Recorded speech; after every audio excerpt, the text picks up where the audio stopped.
What's going on, Yankee fans? Welcome to Yankees on Fire. Your host, Pyro Espinal.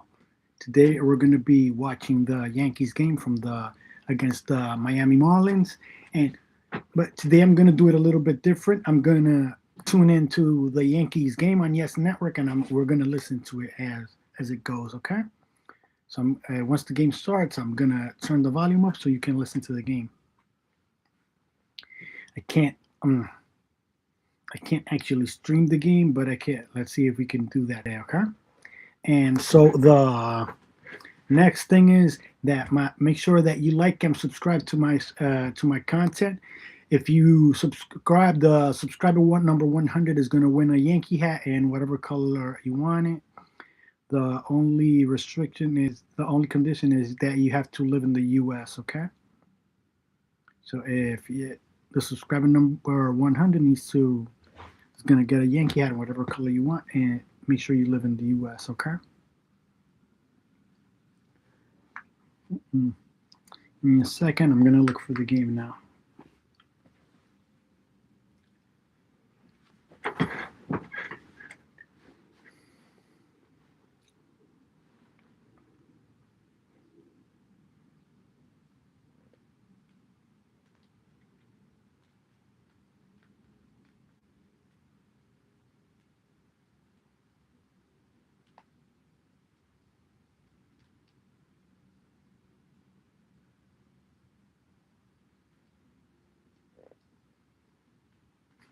Hmm.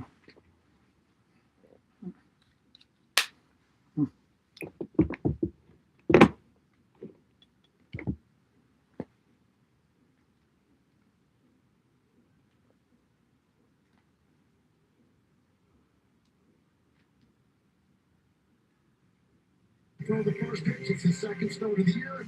Will Warren, second-year right-hander, and he'll try to keep the line moving for a rotation that has been absolutely unbelievable. The schedule makers say, "Go west, young man." The Yankees listen. They came back with a 5-1 record. All things good in the Bronx. We'll come back. Moving close to first pitch on Yes. It bothered us too that your employees weren't taking full advantage of it. They're on commercials right now. So going back, remember that the subscriber 100 is going to win a Yankees hat and whatever color you want. But you must live in the U.S. Okay. Okay.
NY Life. Pass it on. By Tunnel to Towers, donate $11 a month and amplify your impact with a car or land donation. Go to ttt.org. Now, my Hyundai, test drive new Hyundai today, only at your local Hyundai dealer. Moving closer to the first pitch of today's home opener. It's time to play FanDuel's Daily Dinner for free every day for a chance at a profit boost if your selected player hits a home run. And here are the featured home run odds for today's player. How about Aaron Judge, plus 190? And then Trent Grisham would be the second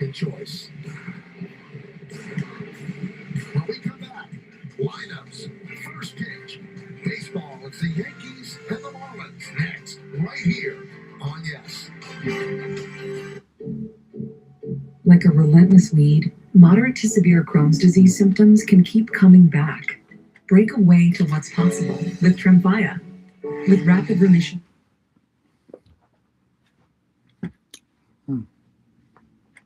They're on commercial again, so when it finishes, when the commercials finish, the game is going to be starting. The game is supposed to start at 1:35, so it should be starting any minute.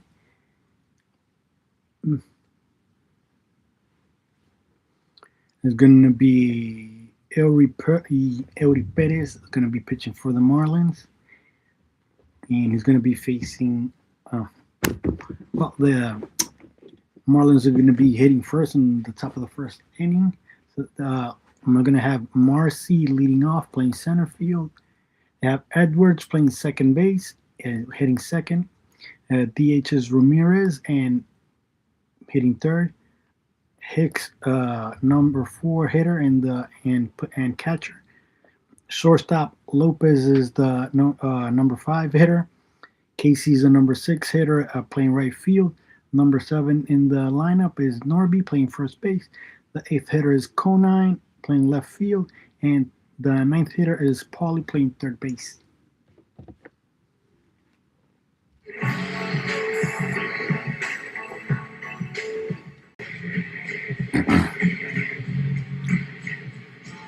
Welcome back to the Bronx for the home opener at Yankee Stadium. Both teams come in at 5-1. As we mentioned, the Yankees with an excellent road trip to open the season. They swept the Giants in 3 games and they took 2 out of 3 against the Seattle Mariners. Now they start this homestand. The captain greets all of his teammates in the dugout. And the Yankees are getting ready for baseball. I'm joined today by Joe Girardi and David Cohn. David, we were on the West Coast together, and all of the hitting really didn't click. The pitching has been so great, it led them to 5-1. Yeah, and that was kind of the question coming in. Can these guys hold down the fort? Until Garrett Cole and Carlos Rodon got back. Well, they're not holding down the fort. They're taking over the fort so far. Yeah, they dominated the fort. I mean, a .53 ERA for the starters, the lowest of all time, the first 6 starting pitchers. So, I mean, it has been a beautiful recipe, and they've scored enough runs to go 5-1. We've always heard the stories, David, that you want to move the line if you're a starting pitcher. If everybody else did well, you want to do even better. True? Very true. I mean, that's how you build chemistry. That's hard to quantify, but you almost learn by osmosis. I mean, Ryan Weathers is going to learn just by watching Max Fried. So those dividends are going to pay off throughout the whole season. This is a good mix. They pull for each other. They help each other. Garrett Cole's like a second pitching coach. So's Max Fried. It's a great situation down there for young pitchers. 30 years ago, the home opener, you were behind the plate catching Andy Pettit, and you're trying to catch the baseball through the snowflakes today. Not sunny, the lights are on, but certainly no snow. No, it's a beautiful day. I mean, it's going to be 60 degrees out here today, and I don't think you can ask for any more if you're on the East Coast for a home opener. Players love this weather because you don't get as fatigued and you feel fresh. The New York Yankees take the field. Will Warren will climb atop the rubber and begin his warm-up tosses as well. Judge heads out to right field where he is greeted by the bleacher creatures. The reigning MVP, 2 MVPs in a row, 3 in his, up to this point, illustrious career.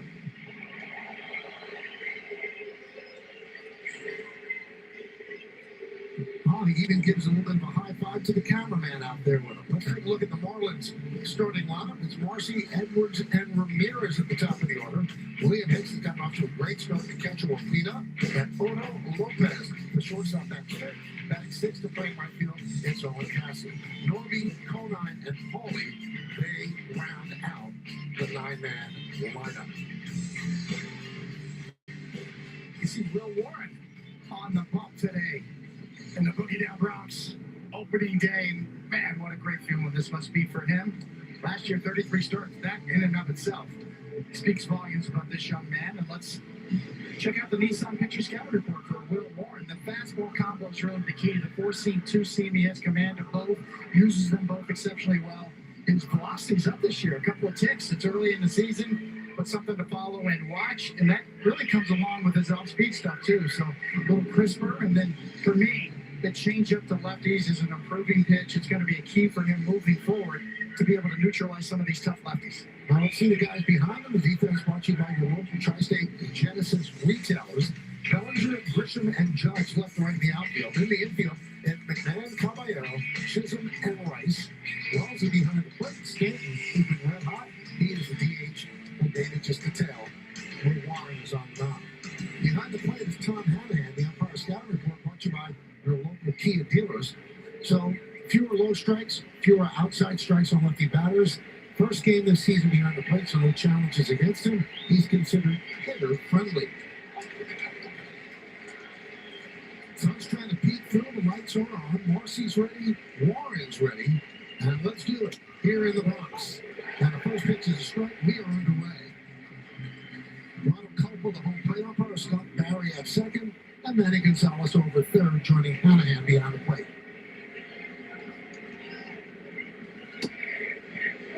Yeah, Marcy's a young hitter that came up August, and his first start was against Rodon last year when the Marlins swept the Yankees down there. So he's a guy that's very patient and really understands the strike zone and is very willing to take a walk. Pitch up and away. Well, in that series, Joe's talking about 8 of 12. He reached safely in his plate appearances. 4 hits, 3 doubles, and 4 walks. Started off the season 3 for 22 so far. 2-2. There's that life on that four-seamer. You see him underneath it, so it's got that carry that all pitchers want today. And then he's being able to combo it with that sinker. Ooh, it's pretty good. It's devastating for him, that combination fastball.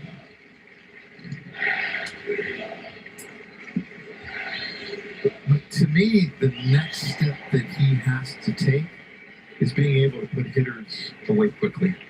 He went through 83 pitches and 4 1/3 innings out in San Francisco. When he does that, ooh, they really got something.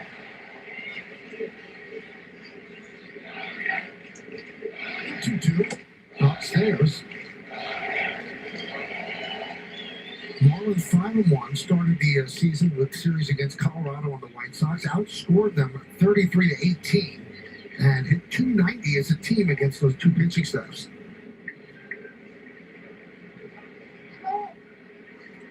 Time call. Just got through the first roll call of the year. I never get tired of hearing that. Yeah. I mean, it's where it initiated. It started here. The roll call started here. Something the players look forward to. I always look forward to the new players, what their signal back is. Swing and a miss. On the fastball, Marcy down on strikes. Well, here it is, hit it. 3-2, 4-seamer, right on by. You can see, to Joe's point, it's got a little life on it. Watch him underneath it. Just a little late and a little underneath it. That's what that vertical break's all about. Sort of the life, the spin, everything about the riding action. Here's Xavier Edwards. High drive, right field. Judge back on the track at the wall. See ya. A home run for Edwards. It's 1-0 Marlins.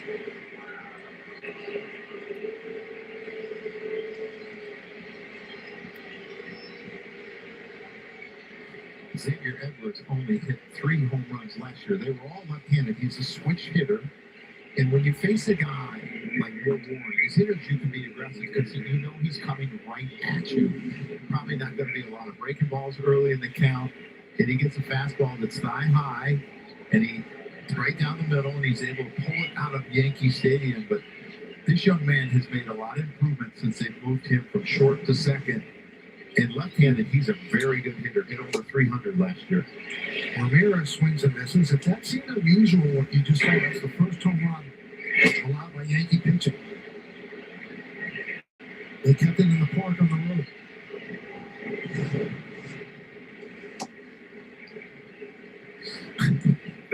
Can hear Roger Clemens yelling at you. The windshield wiper. That's when the catcher's glove goes to the left like that, he'd be yelling, "Get rid of that windshield wiper." It's hard to frame it that way. Yeah. Less movement is better.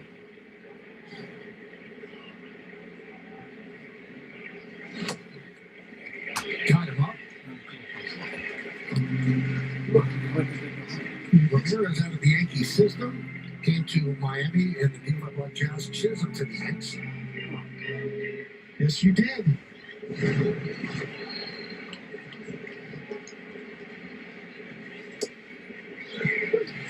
Great. 2 away. When you're pitching at Yankee Stadium, you got to adopt catfish hunter mentality. Solo home runs won't beat you. Keep being aggressive. He does. Little two-seamer swing back. We talked about the fastball combo. That's devastating. That's a ball the whole way until the end when it races back to the outside corner. Yes, it did. Here's Liam Hicks, 7 for 15 to start the season. 3 home runs, 12 ribbies. You know what's interesting about him? It reminds me of Ben Rice a little bit, and we'll see how it plays out for this year. But they wanted him to get stronger and pull the ball more, and he's doing that. He pulled the ball only about 15% of the time last year, which is below league average at 16.5. It's like 40, and he's killing breaking balls. Absolutely, only hit 100 on fastballs, but killing breaking balls and pulling them into the seats.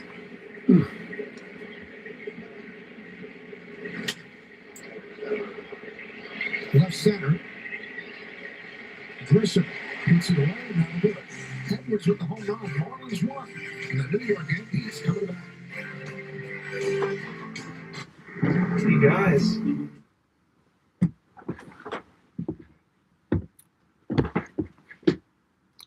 Yeah, they are doing some commercials going on right now. So remember, the subscriber 100 is gonna win a Yankee hat in whatever color you want. The only condition, you must live in the U.S. First half of the first inning is up and scored a run. It was a home run by Edwards, who swung at the first pitch. So the Marlins have a run in the top of the first inning. The Yankees are due up now in the bottom of the first inning. They have Grisham, Judge, and Bellinger, who are due. Grisham is hitting 200. He has a 654 OPS. Judge is up next, and he's hitting 125 and has a 535 OPS. And he'll be followed by Bellinger, who's hitting 286 and has a 681 OPS. Leads off the captain. Aaron Judge in right field at second, and Cody Bellinger is third. Ben Rice at first, John Carlos down the DH. Jazz Chisholm will play second. Bottom third of the order is Austin Wells, Jose Caballero, and Ryan McMahon at third base batting ninth. And Yuri Perez is a young flamethrower. You see last year just 20 starts, 105 Ks, 95 in the third innings. But yeah, he's got big league stuff. And let's tell you a little bit more. In our Nissan pitcher scout report, that high octane fastball is in the upper 90s. Really plays up in the zone well. That's going to be a challenge for the Yankees, is not swinging through that high fastball and the wipeout slider off of that. Good strikeout pitch. The one Achilles heel is you can push his pitch count up. If you can work him, you can maybe drive him out of the game a little earlier. Check out the defense, brought to you by your local Tri-State Genesis retailers, Conine, Marcy, and Casey left right in the outfield. Paulie, Lopez, Edwards, and Norby third to first. Hicks behind the plate. Ramirez to DH. Perez deals. I mean, one of the hard things to measure for me has always been deception. The hitters tell you what deception is. You were talking about his wipeout slider. I don't think it has a lot of movement, and I think it's flat. But hitters swing and miss like over 40% of the time, and I'm trying to figure it out. So I'm expecting an answer from you by the end of this day. I got all the metrics down here. I can nerd out on you all you want. I'm not asking you to nerd out. I want you to say if you see the same thing, and I don't know if it's because of the difference in the velocity. It's the 6.8. Like, that slider doesn't have a ton of movement, But it's late, and it changes lanes. changes planes. Where are we going? Down. No. Just enough. Later and tighter sometimes can be better.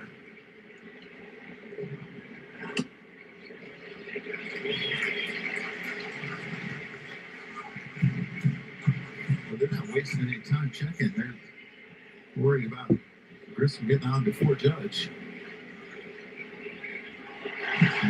When they challenge him, that means a challenge. Maybe he has challenged by Tim Howard. For the call confirmed.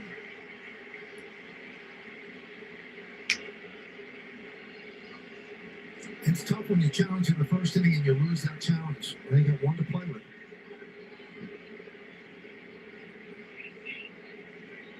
3-1. There's ball four, so pitcher works over the off wall.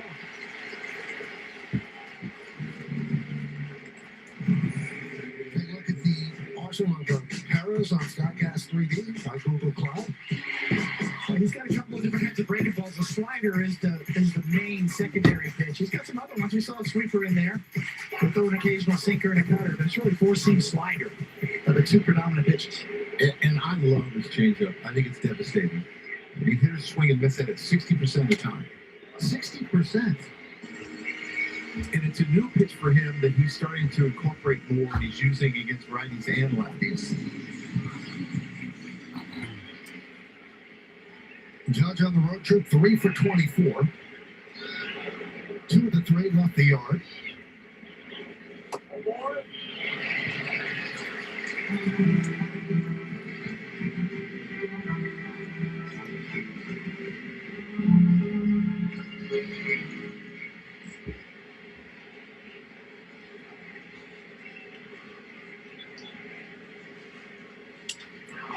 Deep to left field. There it goes. See ya. Home run for Judge. Yeah, palo. Call that Judge, man. Yankees leading 2-0. What a home run. I forgot I was doing the even English. Yeah, so Judge just hit a home run, okay? The Yankees leading 2-1. The Grisham got on base through the walk, and Judge hit a home run. Now the Yankees are leading 2-1 in the bottom of the first inning. That ball was hammered. This is the third home run of the season for Judge.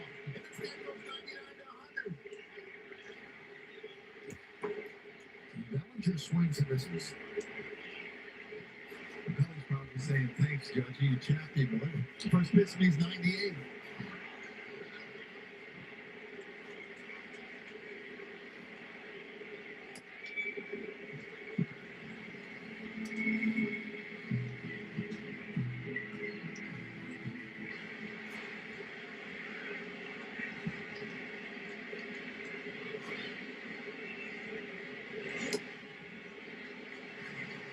Think about Yuri Perez. This young man was called up when he was 20 years old and 27 days, 2023, and then he had Tommy John at 24 and came back last year. But, I mean, he's got 100 in the tank. He's 6'8". Bellinger, left center.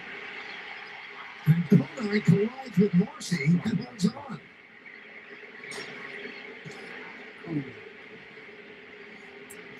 And here's what I'm talking about on Aaron Judge. They're lucky they didn't get hurt there, but it's just a slider that spins, kind of almost backs up, ends up leaving it waist high, and that's why I'm saying I don't see it, but the numbers tell you that it's a devastating pitch. And he leaves it middle end, and Aaron Judge knows exactly what to do with it. Hits it off about the front of his toe. Is the depth that he hits it, knows he has a home run, and the Yankees are up 2-1. It's a good place to get your offense going, Yankee Stadium. I mean, the ballparks they were in are not home run hitting ballparks. San Francisco and Seattle. Oh, man, baby. Hang it, you bang it. I don't even think he got it on. I think that noise can be louder off his bat. Judge had 20 home runs in the first inning last year, and that's a major league record, so this is his first in the first inning. Can you imagine that 20 home? It took me like 8 years to get 20 home runs. Aaron Judge is that type of hitter that when you see him struggle a little bit or he misses some pitches or off to a slow start, you know somebody's going to pay eventually. Oh, yeah. When he gets it going, he goes on some kind of run. He starts clicking. And I think a lot of it has to do with his front foot. If his stride is a little bit too open or he starts too open, I think he gets in trouble. But if you're a pitching staff, you got to hate that. Oh, he's cold. Oh, boy, we're coming in. Oh, boy, he's going to get even some way. And this might be the swing that gets him going. Yeah, just a beautiful swing. He stays behind the baseball, gets it in the air. And Joe, you'll love this. I was talking to Aaron Boone about Aaron Judge the other day, and I said, what do you look for from Judge to know that he's about to lock in? And he just looked at me and smiled and said, when he walks in the door. that could be the time when he walks in the door. He knows he's about to lock in. Yeah, I feel pretty good about it. Any day I put him in the lineup.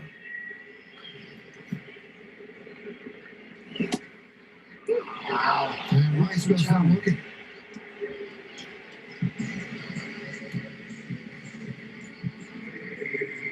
Tony, you talked about he can get into some long innings. That's 18 pitches already. You're going to see this ball. It's got a little run on his fastball. It's actually inside, but it's a smidgen inside. What happened to that hitter friendly?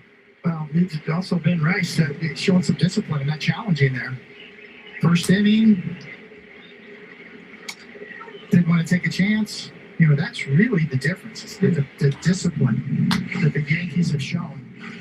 Yeah, here's Conine and Marcy running into each other. They haven't played a lot together because Conine missed most of last year, separating his shoulder, so he never played the outfield with Marcy. They're lucky that someone didn't really get hurt there. Yes. Because those are two thick individuals.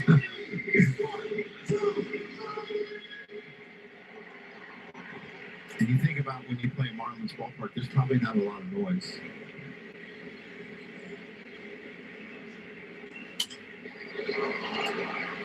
Right side. Norby on the run. Can't make the play. Tough play. Couldn't get there. Looks like he's got his ski goggles on. Maybe he was expecting 1996 weather. This look like Goggins goggles, right? Walter Goggins. The White Lotus? Yeah, those are Goggins goggles. You got a pair of those? I want a pair. I'll take one.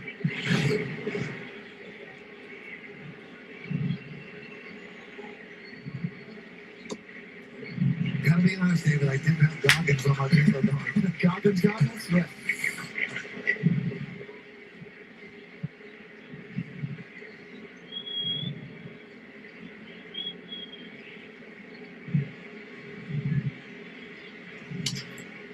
Ground ball, shortstop, Lopez.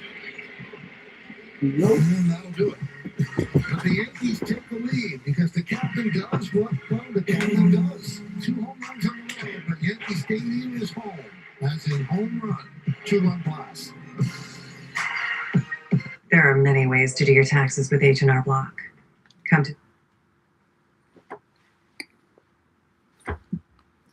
The Yankees just took the lead in the bottom of the first, thanks to a home run by Judge. Grisham got on base via the walk, and Judge hit a home run to give the Yankees the lead. So they're leading 2-1 right now.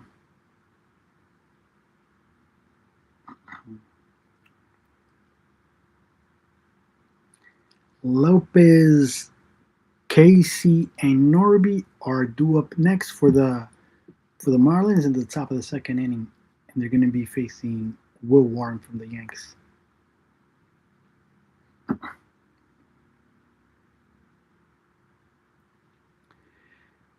Make sure that you like and subscribe. If you subscribe to my channel, the subscriber 100 is going to win a Yankee hat in whatever color you want. The only condition, you must live in the U.S. Okay? That's it.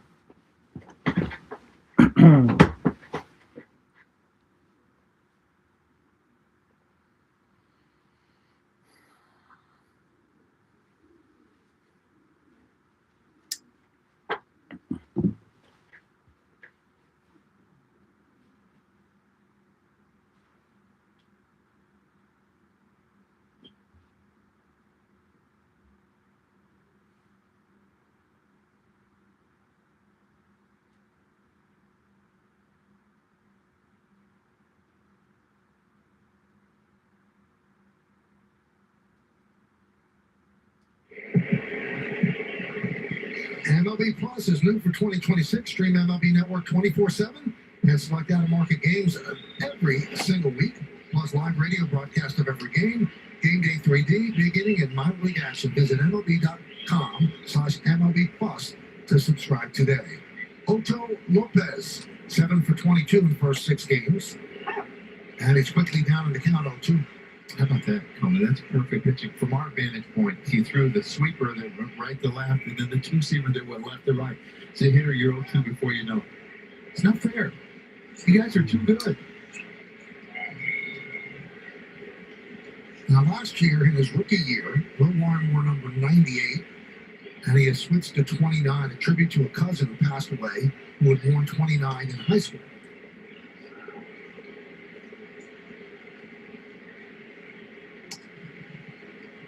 Well, that cousin's name is Nathan Griffith. He died in a boat accident at the age of 17. Will told me that number is so special, not only to him, but to his entire family. Meaningful every time he puts that jersey on, and his family watching too will also be thinking of Nathan.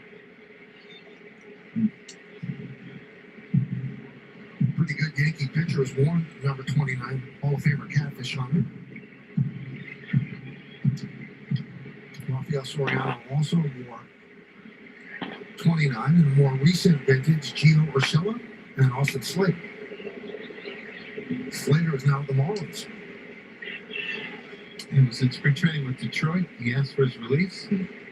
They had an injury and showed up. So see him against left-handers.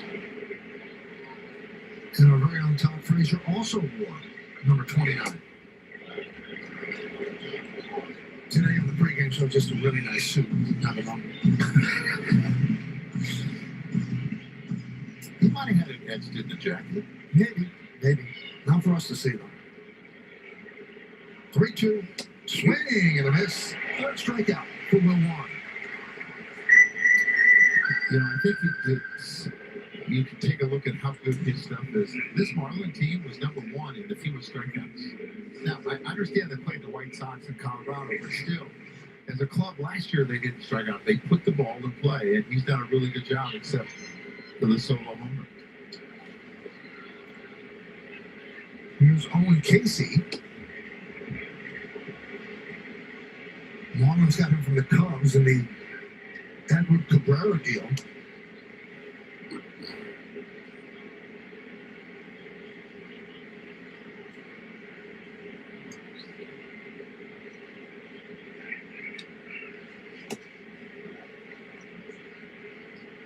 He was 43rd on Baseball America's top 100 prospects list.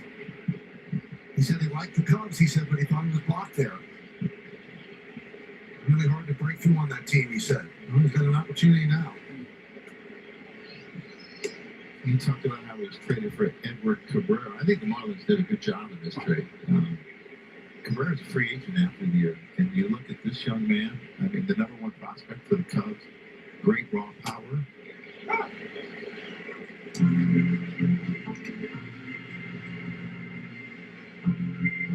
He was also traded from the Padres to the Cubs for Yu Darvish. So he's been traded for some pretty good pitchers. 3-2.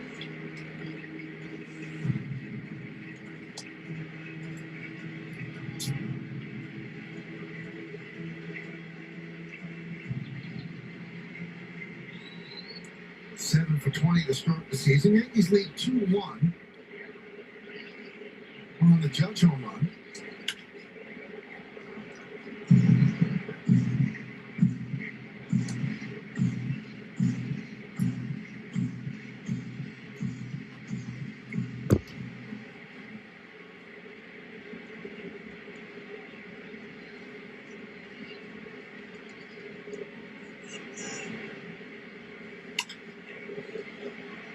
Left side. McMahon. 2 outs.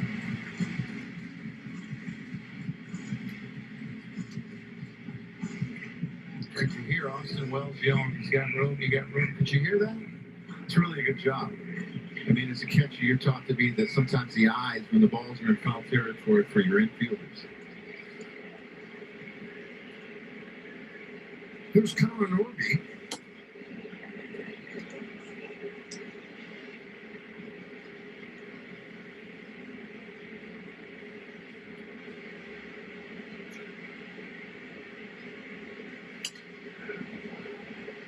Bobby came up as a second baseman, played a lot of third last season. This year is expected to play first for the most part.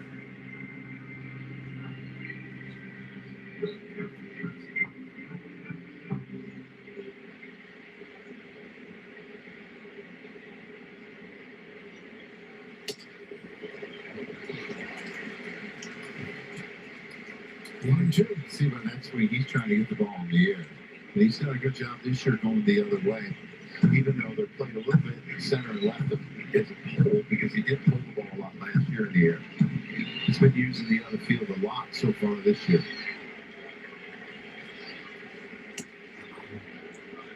Two and two.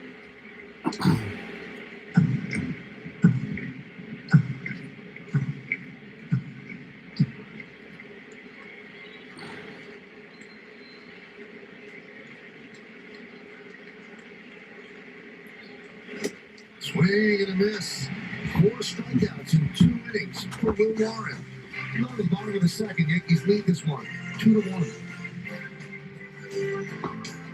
Oswaldo, you ever feel like you're being watched? We are on the TV 160. The Marlins didn't score any year. runs We now are in the always top of the being second watched. inning. Nah, it's different. And Something's they watching didn't me. have Like how any Carshall hits. watches The- drivers back the- and help them save the game's money on still car 2-1. repairs. That must The be it. Yankees I are guess leading, nationwide and protective the are everywhere. Marlins hit a home run in the first Exactly. inning, and that's Carshall's the only run best. they have. Look who's here. And that's the Where only did you hit get that they here? have Told also. you, Carshall is good. And Warren has struck out four batters, and he hasn't given up any walks. And that one hit, the home run that he gave up in the first inning. NBA play-in tournament. Watch all 6 Remember games to like and exclusively subscribe, on and the subscriber 100 is going to win a Yankee hat and whatever color.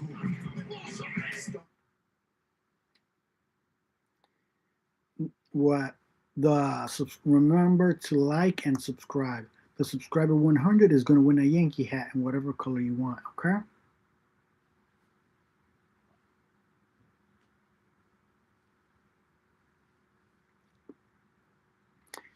Chisholm, Wells, and Caballero are due up in the bottom of the second for the Yankees. Okay.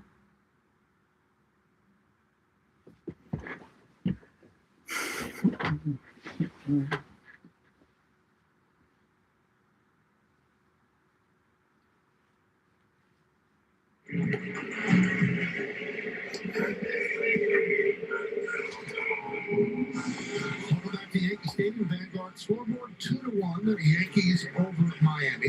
There'll be Chisholm, Wells, and Caballero in the bottom of the second inning. And Aaron Judge, first inning home run, gave the Yankees the 2-1 lead. That's where we sit right now. Warren against Perez. Chisholm has gotten off to a slow start, 4 for 23 with 9 strikeouts. And facing his former team, the Marlins. You know, the Marlins are one of the teams in baseball. There aren't that many of them, but it seems like it might continue to add teams. They call every single pitch from the dugout. Both of their catchers are young, and they're fine with not calling the pitches, but they're not going to learn to call pitches if it's called from the dugout, and that's what they do throughout the organization as well. Foul ball. And you can see what they've locked in because their starting pitching has the highest average velocity on a fastball of any team in baseball. And they throw the fewest fastballs in baseball. They spin the ball constantly, and that's been called from the dugout. Well, I have a perspective on that from the catcher standpoint and being on the bench standpoint. I had a totally different feel catching a pitcher than I did managing a pitcher, in the sense that I felt like I was more in tune with what he needed to do and what type of stuff he had that day than when I was on the bench. To me, it was always hard to see. And there was always a feeling like there were times I would say, I know what the right pitch is here, but he's not executing it, so I can't call it. And I'm not sure you have that same feel from the bench. And what happens when you give up a 2-run homer on a hanging breaking ball? I mean, do you look like I ain't listening to you no more?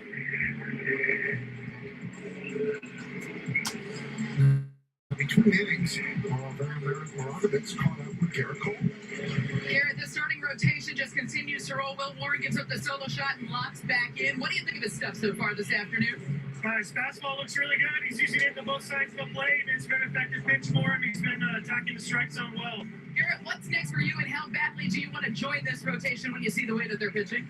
Yeah, I want a piece of it for sure. I got a bullpen coming up tomorrow, and some hitters early next week, and we're off and running after that, hopefully. Physically feel good? Yeah, physically feel good. Garrett, appreciate the time. Thank you. Michael, we'll send it back up to you.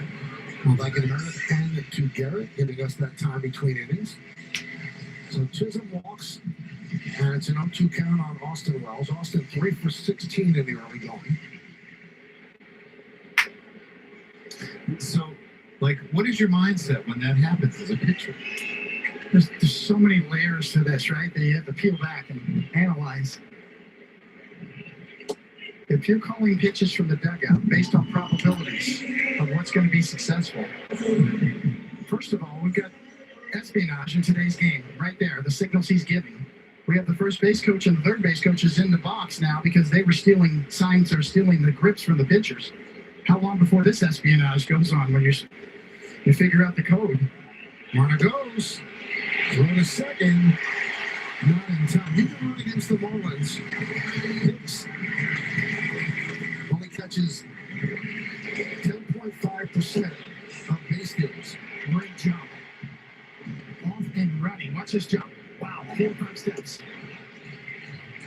Yeah, you can see there's not a ton of arm strength there. The ball had a little bit of an art to it in a sense. There are some catchers like a Jorge Posada, man, did he have arm strength? And it was just on a straight line. And Wells goes down. The other catcher on the Marlins, Ramirez, he threw out just 9% of base hits last year or so. You pick your poison with either of them behind the plate. I think we'll see the Yankees run a lot this series. Yeah, I would think so. And the one pitcher they're not going to see is Sandy Alcantara. And he gave up like 30 stolen bases last year, like 30 for 31 or something crazy. So they won't see him. Here's Caballero. 15 for 19 off of the starter today for Rez. So, I mean, there has been success.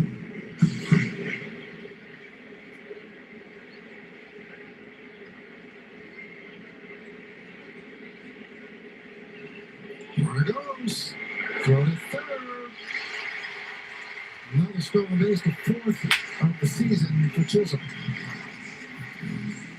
Yeah, and I didn't even think he got a great jump, but he's got great speed, he's got great explosion. And again, they don't throw well. The pitcher's somewhat, slow. And you can see him peek to left field to see if the ball went left field. Very good discipline on his part. I know he's having a hard time peeking when the helmet's over his eyes, but then he tried to look in the outfield to see where the ball was. Infield comes in, 1-1 count. 1-2.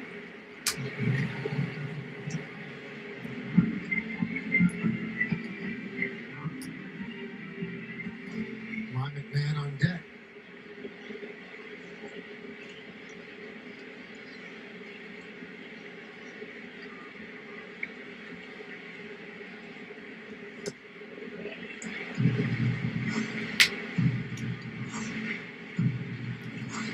So how many layers into that onion that you're peeling? Wow, there's just a lot. I mean, if you're on the mound, you should have veto power on what pitch you want to throw because it can change inning to inning in terms of feel. Like, I feel like he's shaking here because it took a while. Yes. So obviously they have permission to shake. Do you have to look in the dugout to shake? No, I don't. Catcher? I don't think anyone did. Yeah, because I think, we always talk about pitchers need to have conviction. They have to believe in that pitch. They're not going to execute it as well. Well, there was something that the Giants were going to call all the pitchers from the dugout. Tony Vitello was a college coach. You can do that in college. But they've got veteran pitchers, and they've got a really good catcher, and they talk them out of it. Yeah, I think it's smart. I think you have to put the game in the players' hands because they're seeing it the best from their vantage point. 3-2. With ball 4. Now Caballero is a threat to go. But in their defense, I do understand when you have young players, you may want to teach them, how to call a game or a pitcher, how to navigate through a game. But I think eventually you got to turn them loose. And speaking of turn them loose, I got to believe Caballero's going in the first two pitches. Agreed. He's very, very aggressive. When you think about both Chisholm and Caballero, they're not only great base stealers, but they're daring, very aggressive, not afraid at all. Infield backs up a bit, trying to turn the double play, but not all the way back. Kind of hedging the bet. There goes Caballero. The throw to second, not nearly in time.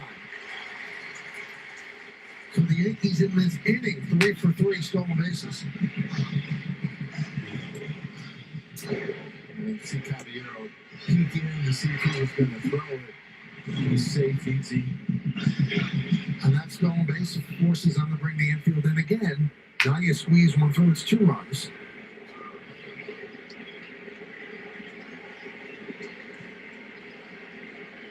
The 1-0.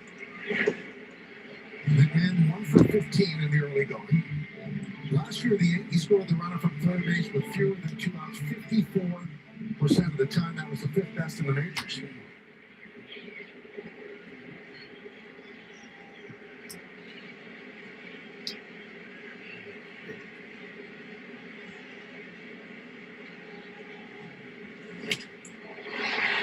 Rick Fowler.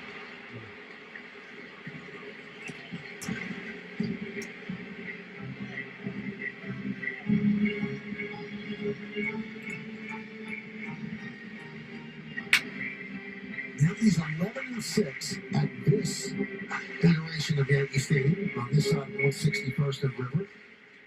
This is the 18th home opener of the new ballpark.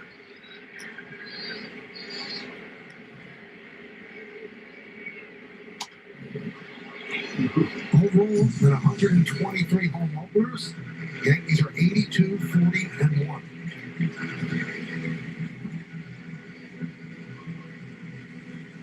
How many of those you've seen, Michael?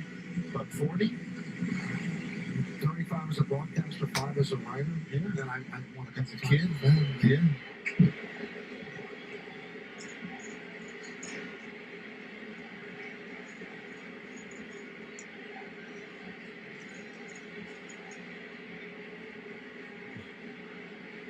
Two.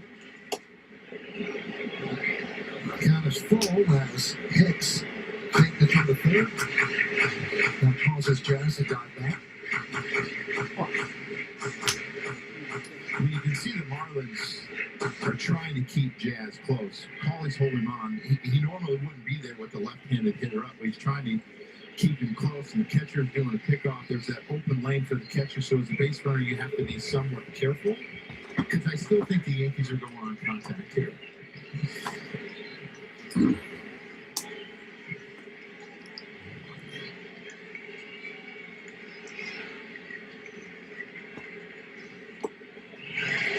McMahon works a walk, so that'll load the bases for Grisham. 3 walks in the inning for Perez, 4 in the game so far. This is kind of right in the middle of our scouting report, was trying to push his pitch count up. So one area that you can kind of get to him early in the game, and right here, 45 pitches here in the second inning.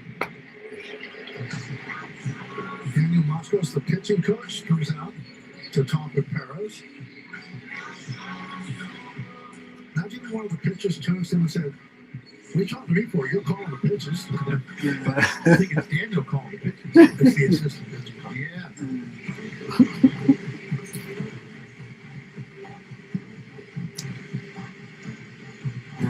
He said, "Hey, look, we got you in trouble. You're on your own now." That's Rob Marcel. Calls the pitches.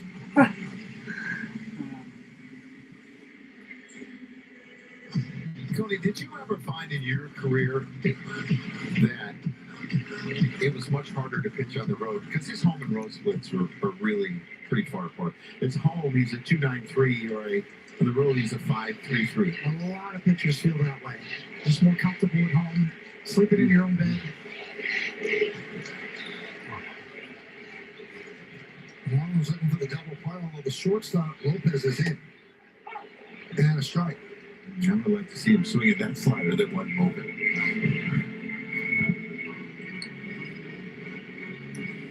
When you think about it, there's like a 13 or 14 mile an hour difference between his slider and his heater. It's a lot. Yeah, he's got a big variance. So you got to explain the defensive configuration here. It's like, oh, okay, are we going to bring the infield in or not? Are we playing for the double play or not? Lopez is close to the grass. Edwards, the second baseman, is about 5 feet back. Why? I think if they can turn two, they're going to turn two. If it's hit to Edwards or the first baseman, Norby. But if it's hit to the shortstop, he can also turn two. I was never a fan. You're either in or you're not. Right. Yeah.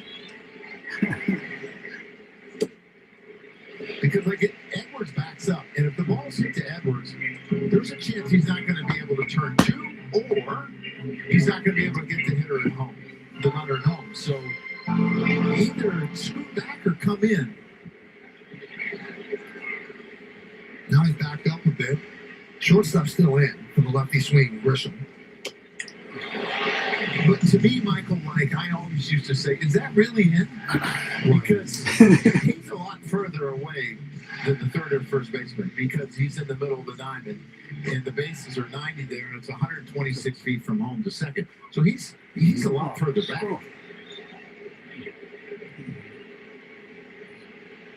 Bases loaded, 1 out. 3-2. Really good job back to back here, laying off with some top pitches out of the zone, forcing deep counts.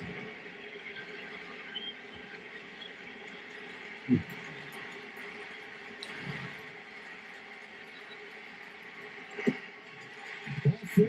That forces in a run. Chisholm comes down the third baseline, he'll touch up, and the Yankees will lead 3-1. An RBI for Grisham. That's the 4th walk of the inning, the 5th of the game. Yeah, the Marlins are going to have to get somebody up because of the amount of pitches. He threw like 20 the first inning, and he's over 50 here. I always thought 35-40 was the breaking point, especially with a young pitcher that's coming off of Tommy John. There's Aaron Judge, infield halfway.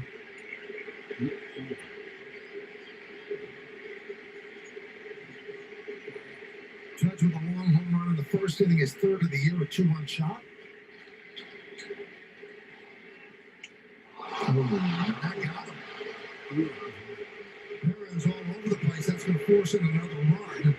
And the Yankees now lead 4-1, and they hold their breath.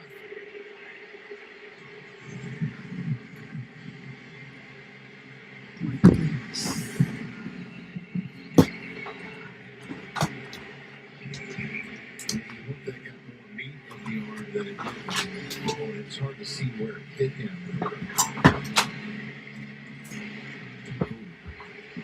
Bottom of the wrist on the inside almost.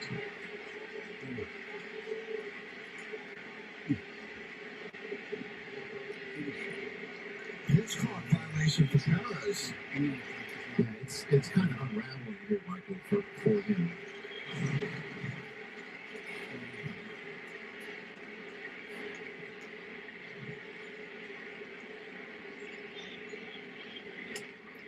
Swift, third base. They'll come home.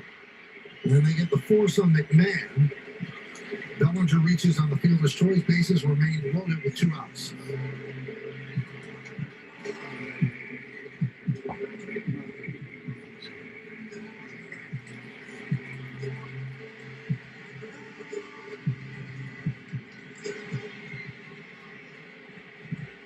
Ben Rice.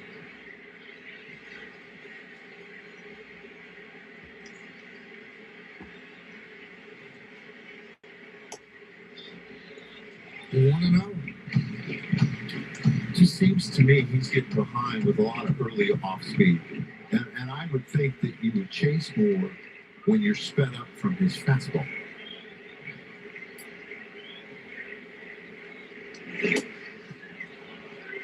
Let's check out one of tonight's player props brought to you by Bet365, where winning is everything. Ben Rice to hit one or more home runs. It's plus 320. The Yankees will love to see one lead the yard here. That would be 4 with one swing. They lead 4-1.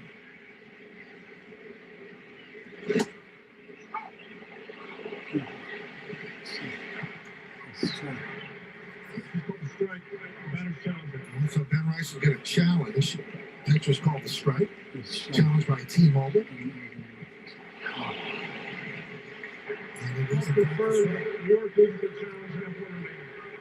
Yeah, but she just didn't pick that one up because that's clearly a strike. And it's that deception I'm talking about. Sometimes with, I don't see it, but it's obviously there.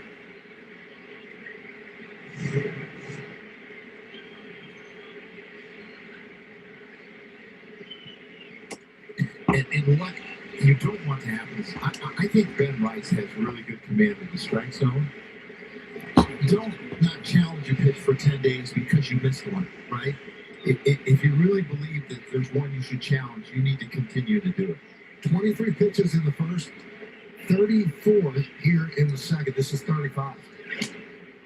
I wonder if he challenged that one because he struck out on a pitch in the first inning that was clearly wrong when he didn't challenge. Probably looked at it when he got back to the end. I missed it. Yeah, I think that probably had something to do with it, Michael. Yeah, it's a great point. Bases loaded, 2-2 count. Yankees lead 4-1.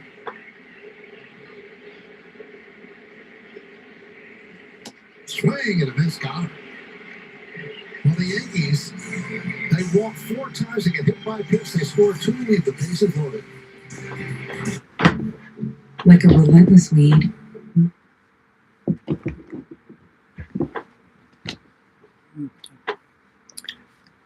The Yankees scored 2 more runs now, and they walked in two runs.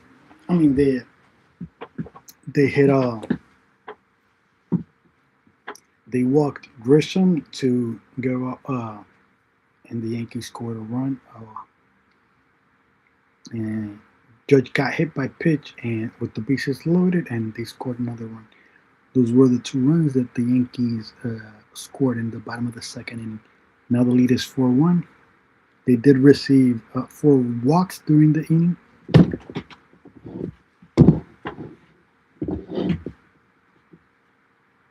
And the game is now 4-1. Yeah, Conine, Paulie, and Marcy are due up next in the top of the 3rd inning for the Marlins.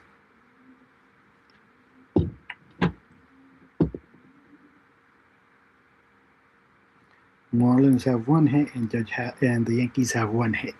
The only Yankee hit was the Judge home run in the bottom of the second of the 1st inning. Okay. Please remember to like and subscribe. Okay. The subscriber 100 is going to win a Yankee hat in whatever color you want. The only condition, you must live in the U.S. Okay? That's it.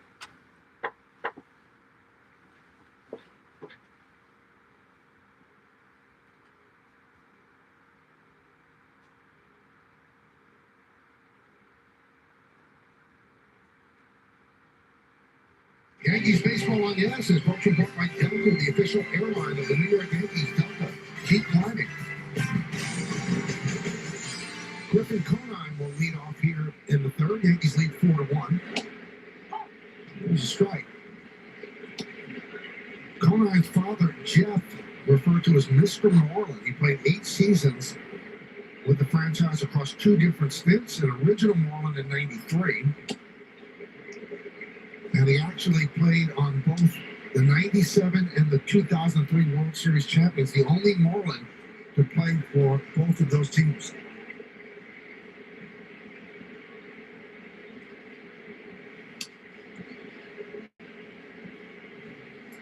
His son had a bad break last year, sliding head first, dislocated his shoulder, and ended up missing most of the season. He did it in the middle of April.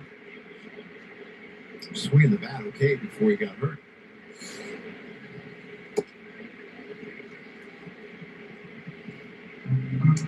So what happens on that changeup when it runs that much, Tony? Because that's too much. Yeah, that means you're behind it. You kind of push it a little bit. You didn't. Your lower half's ahead of your upper half. Warren. Great adjustment. Back-to-back changeup. The second one was much better than the first one. So that's what you love to see is a quick adjustment on the fly. And you go back to back, you got to feel what you did. It's not like 7 pitches or 8 pitches later where, okay, I forgot what I did. Now I need to make the adjustment. Really good.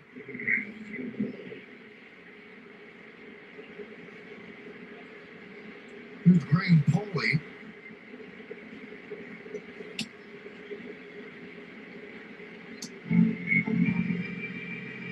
Third baseman. Last year, 6 outs above average. That tied Ryan McMahon for 5th best in the majors at third base. If I'm not mistaken, Michael, he did that in like 48 games. Yeah. He didn't play every day. They've got good defense at second, short, and third in their infield. High fly ball. Right field, drifting over is Judge. 2 outs.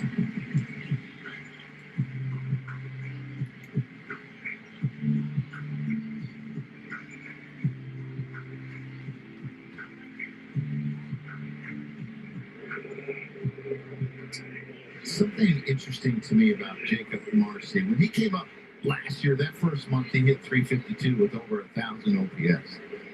Second month he hit 231 and a 619. He's struggled so far this year. Is this just a slow start, or has the league made an adjustment and he needs to adjust back? Because he's got a very good eye, and I believe he's going to hit because he sees the ball really well. Shallow center field. And Christian is there. The Yankees retire the Marlins in order. 8 in a row retired by Marlins. In 1977,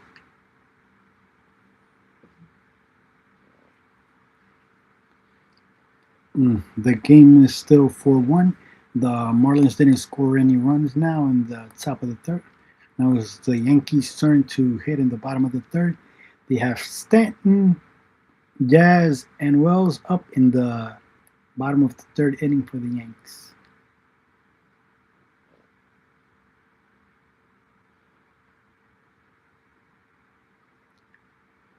Eric Perez is still the pitcher for the Marlins. Make sure you like and subscribe. The subscriber 100 is going to win a Yankee hat in whatever color you want. Make sure that you live in the U.S. That's the only condition, okay?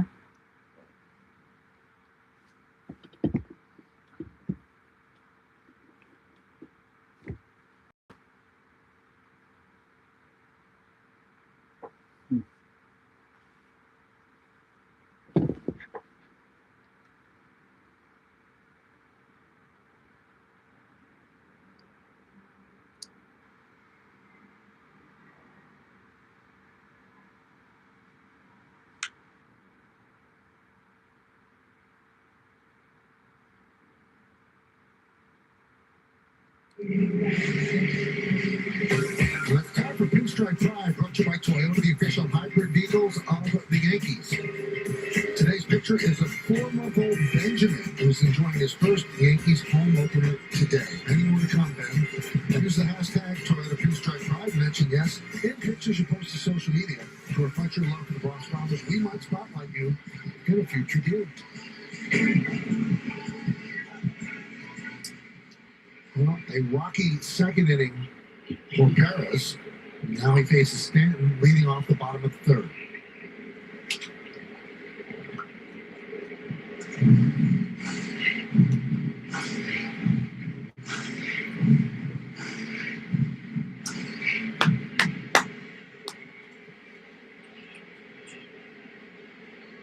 Ten for 20 on the road trip for Stanton. You know, as I look out at the scoreboard, it just seems so like shocking. You look at You know, the Marlins have 1 run on 1 hit. Yankees have 4 runs on 1 hit.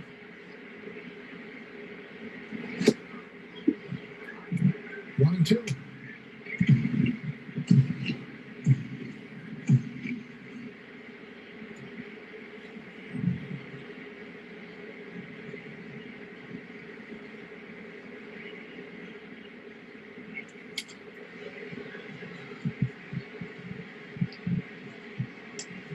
Day started off overcast, gray. Now there's some blue sky above. Light's still on, but the sun is trying to fight its way through.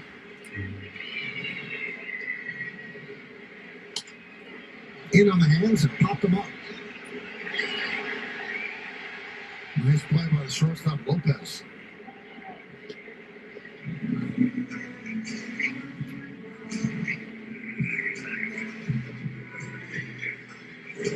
This got to be the toughest play. Usually a shortstop, you know you got to hear footsteps. Does he see me? And you've already seen him run into one. Yes. Person. Who was the best at that? Derek Jeter was so good at that particular play. The pop-ups over the shoulder, running catches. Yeah. He loved that play. They made it look so easy. One of the best, I think, at doing that.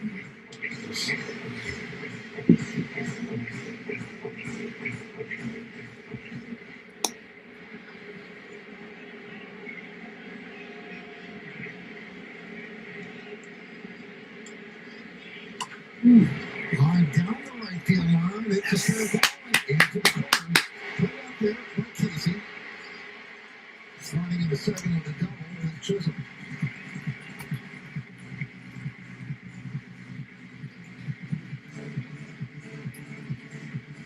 Yeah, he gets this ball down and in where lefties love it. You can take a look at this. You know what that is? Looks like that little slider he's got going on. Hits it down in the right field corner. He knows he has to run because he hits it so hard, and that's a short corner down in right field. Owen Casey's got a pretty good arm. He's pretty active, and he knows he has to hustle. Now he's probably going to try to look to steal third base so he can get there with less than 2 outs. Lopez right behind him, checking him at second. Wells takes inside. Do you remember Vince Coleman? Vince Coleman used to, Sean Dunston would get right behind him when he was up. Vince Coleman would tell him, I'm still going. You know, he was just telling him he was going on that turf. He couldn't throw him out.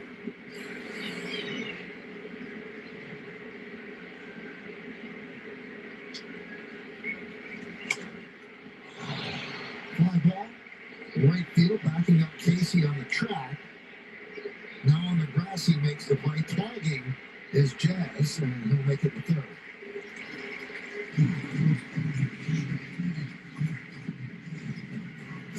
Yankees running wild. We take a look at the outcome on Fiber, famously passed play. Yeah, Jazz with 2 stolen bases today already. He steals second, then he steals third. He gets in scoring position. Caballero, first pitch, he goes. He's not wasting any time. Steals third. And Yankees are running wild here today, Michael.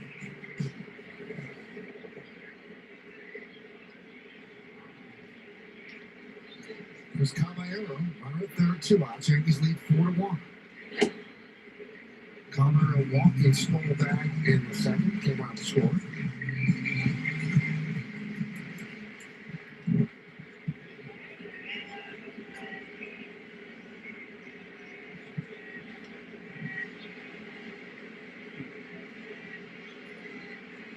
And a bunt.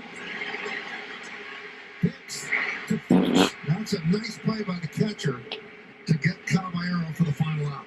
No runs hit, no errors. 1 man left on base. 3 in the books. Yankees lead this one 4-1. When a shopping cart smashed my headlight, we worried we'd have to fight to get paid for such a small claim. And life would revolve around the shopping cart. But that never happened. Geico got it fixed fast. It feels good to get going again. It feels good to Geico. We are lovers of yards.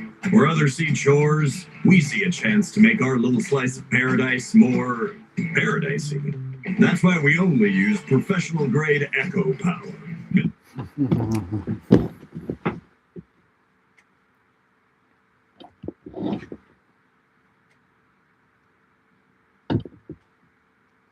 Jazz hit a double this inning, and he moves to third on a fly ball to the warning track by Wells.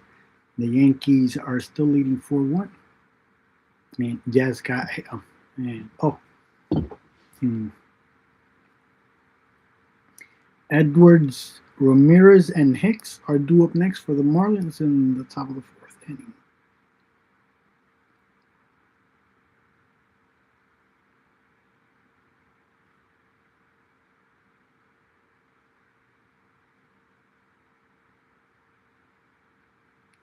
Make sure that you like and subscribe.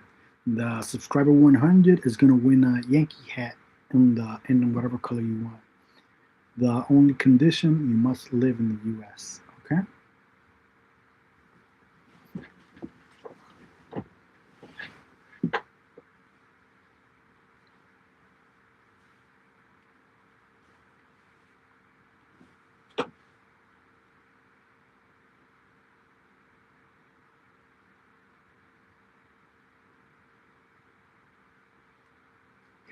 First pitch today had an Olympian feel. Aaron Frankel on the right from the USA women's hockey team, and Jack Hughes, he had the golden goal on the men's USA team.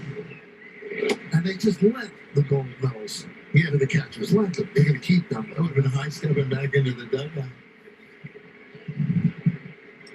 Now, Meredith, you spoke with them, right? Now, Michael, interestingly enough, both Jack and Aaron are both Yankees fans growing up. Aaron's family was here to watch her throw out the first pitch, and I asked if they gave her any advice, and she simply said, they said, make sure you throw a strike. Now, interestingly enough, she went to Northeastern at the same time as Cam Schlittler, so they were able to catch up prior to the game. I was going to ask her if she had any interesting stories about Cam, but she just went on to say that it's so cool seeing another person from her college succeed at a major level. So pretty cool watching those two catch up. And Jack Hughes did admit maybe a little bit of nerves when he was going out there to throw that first pitch here at Yankee Stadium. Not in the Olympics, but to throw out the first pitch here. Now, Meredith, does Jack still have the cracked teeth, or did you get them fixed? Totally fixed. Really? Well, it looked like, I mean, I didn't ask to examine his dental work, Michael. That would be weird. And did they let you try on the gold medals? Unfortunately, I did not have the opportunity. I was rushing over to the set to do the pregame show, but hey, maybe if I run into him again, I will ask. Good stuff. You know, Michael, Aaron's 97-year-old grandma, Lydia, is in Calvary Hospital in the Bronx. And she calls the people that help her, the staff, family, because they described every moment of the Olympics to her because she doesn't see. And they did the same thing on the first pitch today. Awesome. Yeah. Well, you're enjoying the game. So we're deep into Girardi's binder on that little nugget, huh? I mean, that's pretty good right there. Did you not read the note from Jared?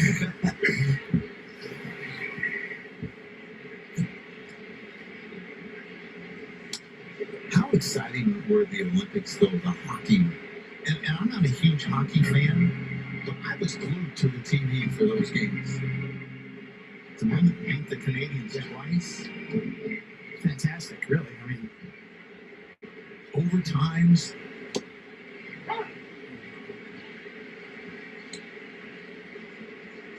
dramatic too, the finish, always that drama at the end. Harking back to the, obviously the 1980 team. Yeah. Up the middle, almost got Warren. Right there is Caballero.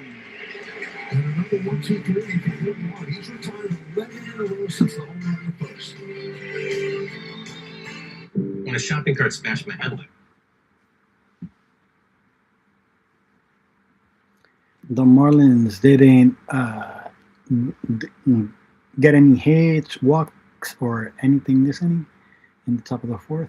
So in the bottom of the fourth, we'll have McMahon, Grissom, and Judge due up next. The Yankees are still leading 4-1. The Marlins only have that one hit from that they got in the first inning from the home run from Edwards, and the Yankees are still leading 4-1, and they have 2 hits, no errors on both sides. Remember to like and subscribe. The subscriber 100 is going to win a Yankee hat in whatever color you want. Make sure that you live in the U.S.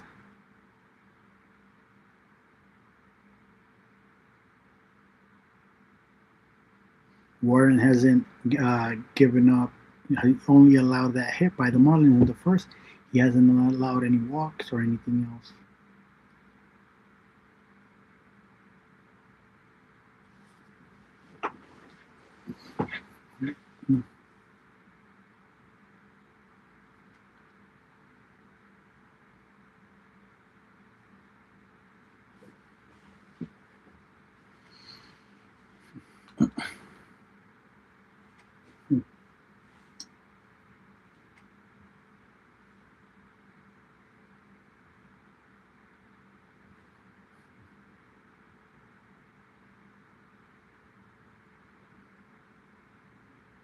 Down the words of Mel Allen, learn about Ryan McMahon, starting quarterback from Maladai, cousin Sydney Godman, first female assistant coach in Milwaukee Bucks history, and a Gold Glove finalist in each of the last 5 seasons. Now he's in the American League.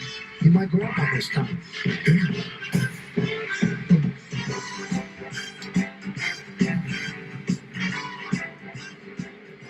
And if you're a quarterback for that high school, you're a big-time quarterback.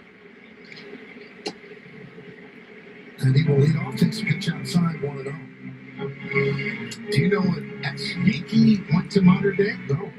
Bobby Beachman. Really? That's so good, but let me throw this at you. Talk about, basketball and football, more in football, time of possession. Warren has been on the mound for just over 16 minutes in 4 innings. Parra has 32 minutes to pitch 3 innings. Does that take something out of you? Yes. It takes that emotionally, too. Yeah, he's been in trouble because of his command all day, so he's had to make those stressful pitches that you're talking about. Yes.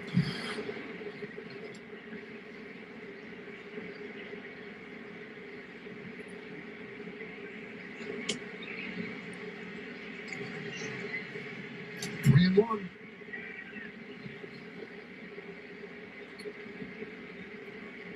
It's a guy that's throwing 100 miles an hour. He's only throwing 35 four-seamers, 35 fastballs. Out of 75 pitches, Coleman? Yeah, no, it's well under 50% usage, more down closer to 30% usage. So, yeah, I mean, that's obviously the sequencing that they want from the bench. They're calling the pitches, and that's the mix they see gives him the best chance. And he walks another, second time he's walked McMahon.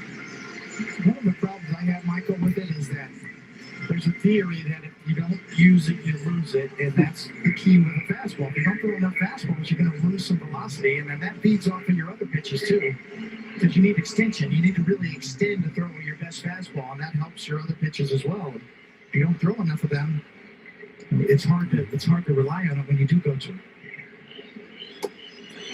Grisham could not hold up, 0-1. And speaking of that, his last start, he threw his four-seamer 46% of the time.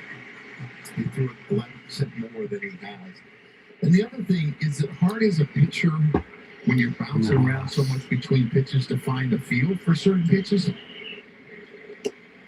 Absolutely, it can. Mel Stoudemire and I used to have this conversation a lot about starting games, about not trying to mix too many pitches in at once.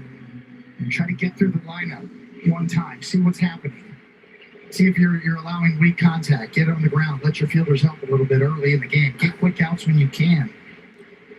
Coming out of the bullpen, you try to mix in your whole arsenal right away, so you can get caught in between in the beginning.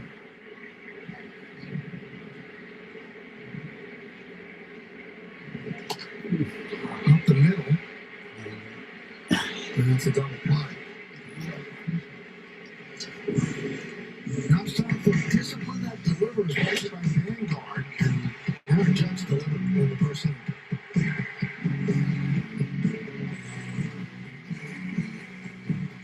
Third home run of the year.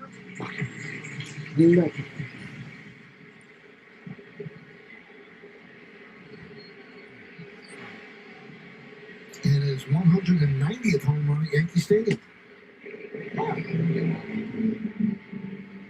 We were here for his first, Michael. I think Joe Torre was in the booth and he hit one almost off the scoreboard. So we saw number one. We just saw number 190 here at Yankee Stadium. Now, in his career, he's hit 388 home runs. And a lot of people say, oh, he's up by Yankee Stadium in short porch, right? Only 10 of those home runs were Yankee Stadium home runs. That's it. That it only would have left the yard here. 170 of the 388 would have been home runs in any of the 30 balls. I think that he's built for Yankee Stadium. I mean, he modeled his game around Yankee Stadium, and that's a smart hitter.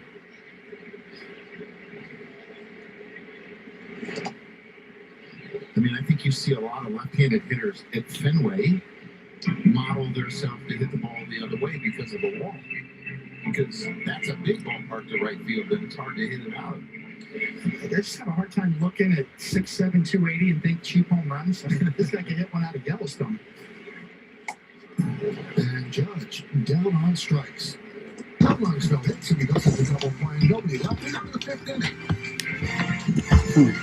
It bothered us too that your employees weren't taking full advantage of their retirement plans. So Vanguard created something to give them a little nudge. With Vanguard's well on your way, 87% of employees took action to improve their financial well-being. Vanguard, discipline that delivers. Let's be honest, if you don't choose the right paint brand, painting can be a pain. This doesn't look good. How much do we spend at that paint store? Way too much. The wrong choice can make everything fall apart. That's why we made Bear Dynasty. With one coat coverage and the lowest price guaranteed, it's everything you've always wanted in a paint. Well, that was way easier.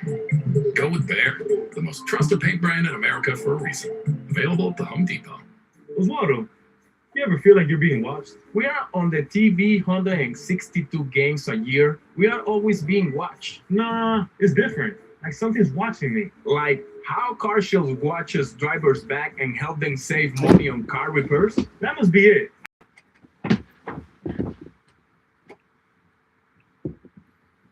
No. The Yankees didn't do any damage in the bottom of the fourth inning. Now the Marlins are due up in the top of the fifth inning, and they have Lopez, Casey, and Norby due up in the top of the fifth inning. And they'll be pitching Will Warren, who's given up a home run in the first inning, and struck out four batters so far.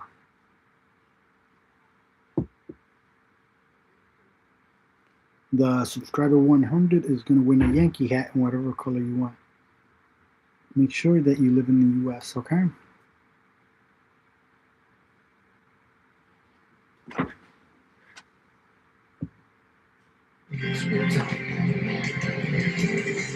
Lopez leads off against Warren. Warren has retired on 11 in a row after Edwards' first inning home run. And there's going to be a challenge on the strike call. T-Mobile challenge. And they win the challenge. It was barely. Wow, less than 0.1 inches.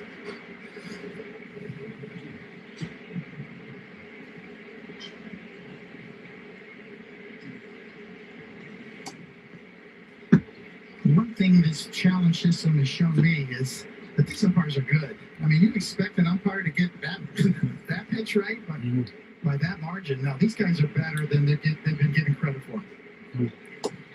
And I believe at the end of the day, that will be shown, and there will be more sympathy for the umpires. Although that's not in our nature to give sympathy to umpires.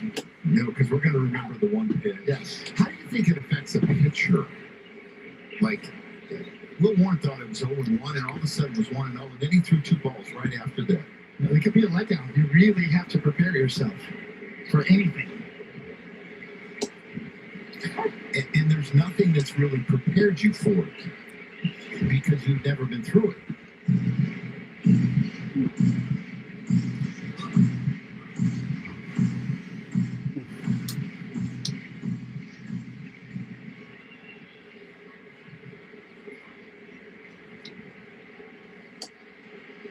Strike three. Lopez now looking. Right on the black with a two-seamer. Watch it right at the end. A little movement right to the corner. And I believe him moving to the third base side of the rubber helps him with this. It gives him a better angle to make that pitch. I agree. And he lands slightly across his body, too. So that builds in some deception, as long as it doesn't mess up his release point. He seems to like it. Pitching coaches like it. But look under the hood and all the numbers and the metrics like it. And he seemed to have gained a little bit of velocity over there, too. So something biomechanically works better for him over there. It frees up his hips or allows him to post up on his land leg and firm that up better to create more arm speed. So many layers to peel back when you're looking at biomechanics. I think the most important thing that you said there is he likes it, so he's going to be willing to do it. They got buy-in, and it's been successful. The buy-in's the key. Drilled to right field and deep. Judge back on the track, turning, looking, gone. A home run for Casey. Second home run allowed by Warren, and it's 4-2 Yanks. He was the #1 prospect for the Chicago Cubs, and they loved his raw power. And he's very young and has always played at higher levels at a young age. His second home run of the year, he had one earlier this year. It was a walk-off out over the plate. He knows he's got it. Good swing, compact. It's a strong swing right there. You go out and yank that pitch up and away. He's only 23 years old, and he can have it back.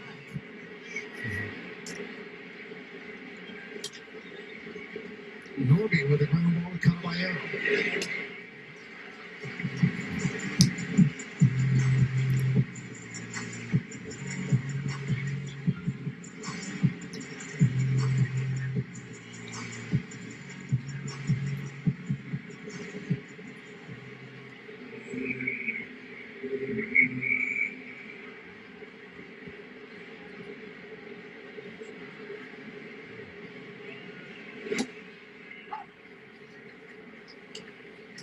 You see a lot of times the hitters kind of go, like move their head to one side or the other. Should I challenge? Should I not challenge? I don't know.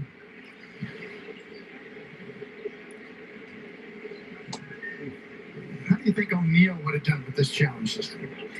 We would have been out of challenges in the first inning.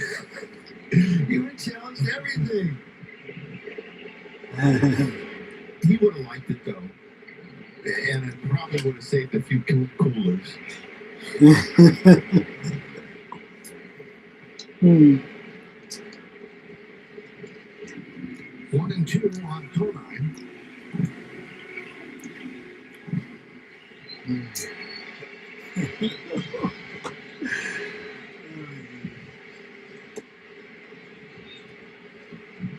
See if he comes back. Remember the last time he threw one like that and he missed by a lot and then he came back with it, threw a perfect pitch.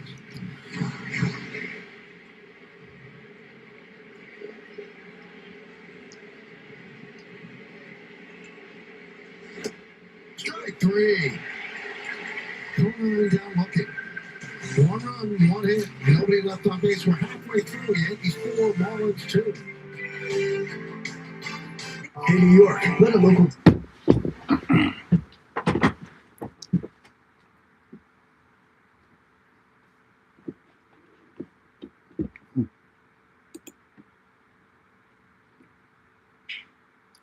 The Marlins got a home run this inning by Casey against Will Warren. So that's the second hit he's allowed today. So the both two hit by the Marlins have been homers. The Yankees are still leading 4-2, and the game is now official. This is the as they go to the bottom of the fifth inning. It will be Bellinger, Rice, and Stanton due up in the bottom of the fifth. Yankees still leading 4-2. And Will Warren has struck out 6 batters.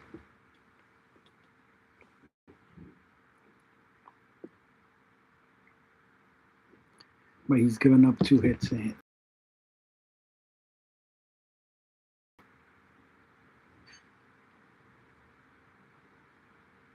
Tyler Phillips is going to replace Yuri Perez.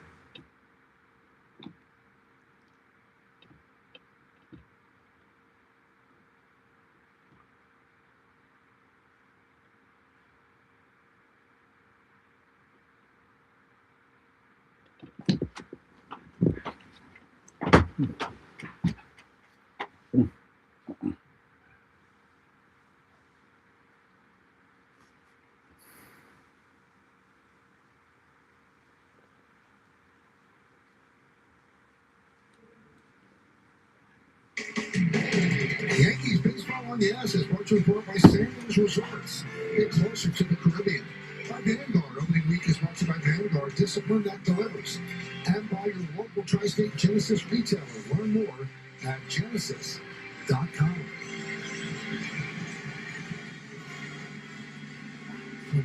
Of the players that model both uniforms, Cody Bellinger leads off against the new pitcher for the Marlins. It's Tyler Phillips. Pitch called a strike. They've had a challenge. All right, so that's called the strike, and Cody Bellinger is going to challenge, T-Mobile challenge. And it is... Calls confirmed. Computer loses their challenge. They have no more challenges. Yankees are out of challenges here in the fifth inning. And all these calls have been close.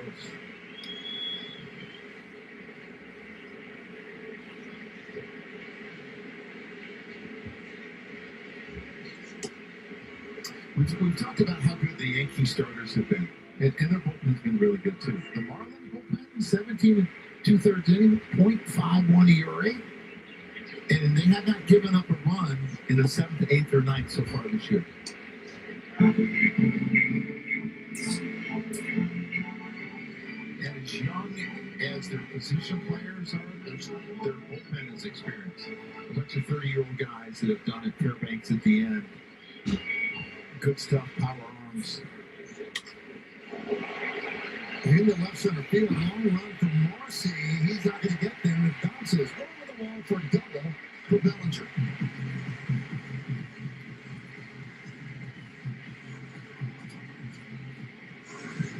Looked like a decent pitch down in the zone. Marcy seemed to get a pretty good jump. This ball took off. I mean, that's a long ways. About 397 feet. Yeah. And you don't get a home run for it. That's the bad part. But it was a great ball out on the plate. He just stayed with it, drove it the other way.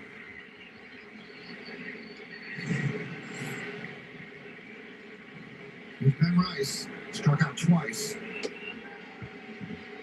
Now, when Bellinger became a free agent at the end of last year, he had a 5.1 WAR with the Yankees, and it just seemed like this is a marriage that has to go on. He's built at this ballpark.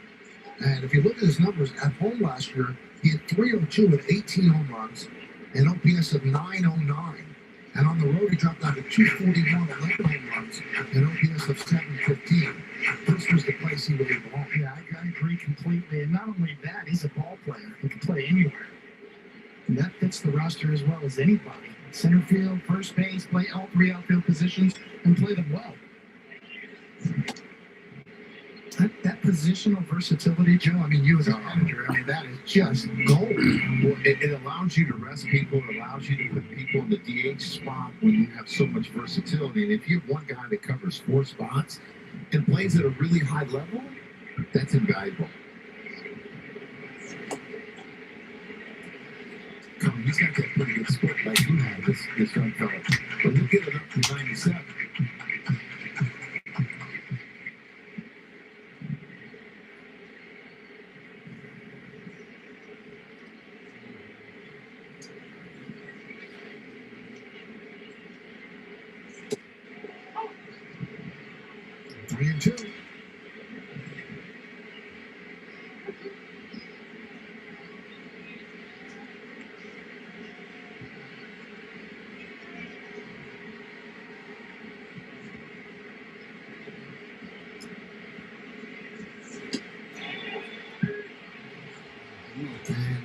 was strike three. And Rice did not like that call. He was heading to first. He thought it was ball four. If they're looking for the next rule change, this is probably going to be it. And the system they're testing in AAA right here this year, that would have been overturned. It would not have been a swing. Would not. They're using the foul lines. So it'd be the third base line for a left-handed batter and the first base line for a right-handed batter. To cross the foul line with your bat would be the demarcation point for a check swing call. So yes, Stan would have to, his bat would have to cross the first base foul line.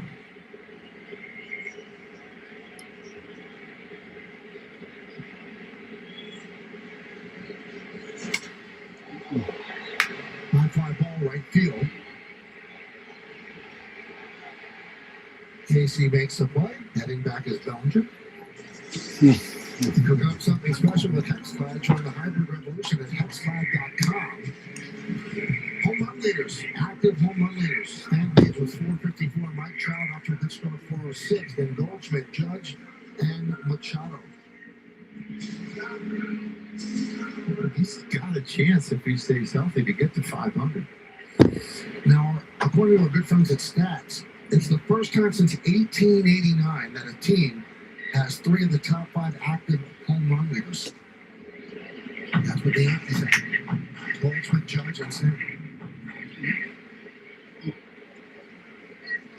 I think you can make an argument too. There's 5 Hall of Famers right there. Mm-hmm.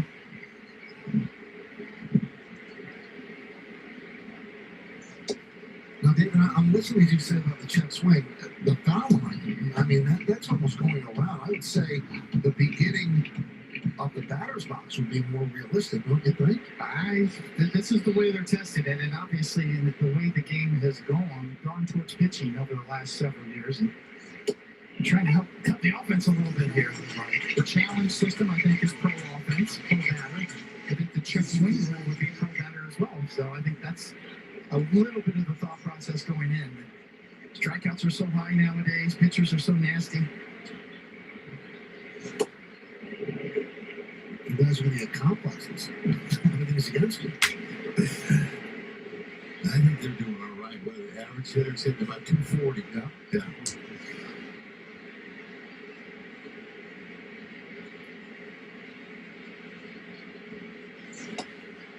Three and two. I tell all the pitchers that I pitched with over the years, Joe, that doesn't matter what the rules are, what the ballpark is. You can have a look at that changeup, but it's what jams over the top is.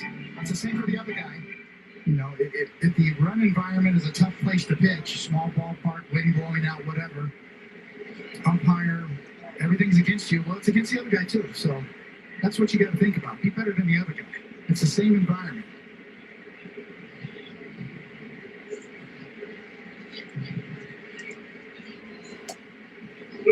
Strike three. Chisholm down looking, so the leadoff double is wasted. We're going to the sixth inning at 4-2 Yankees. Hey, New York, let a local town.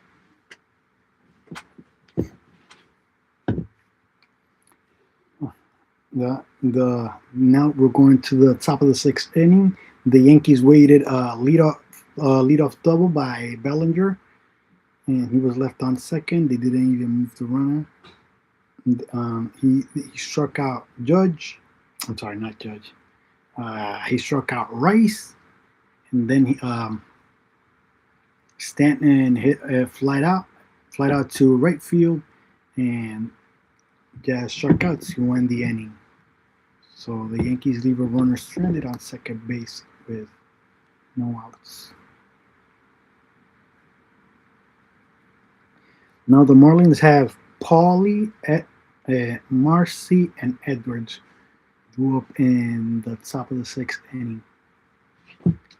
The Marlins only have 2 hits, 2 homers against Warren, and the Yankees have 4 runs, 3 hits, and 0 errors. The Yankees do have 6 walks.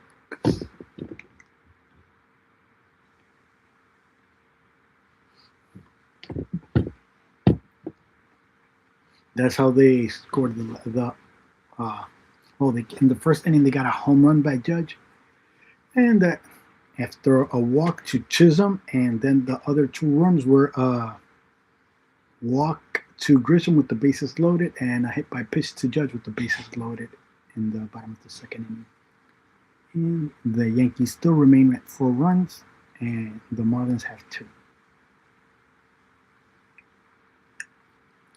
Make sure you subscribe to my channel.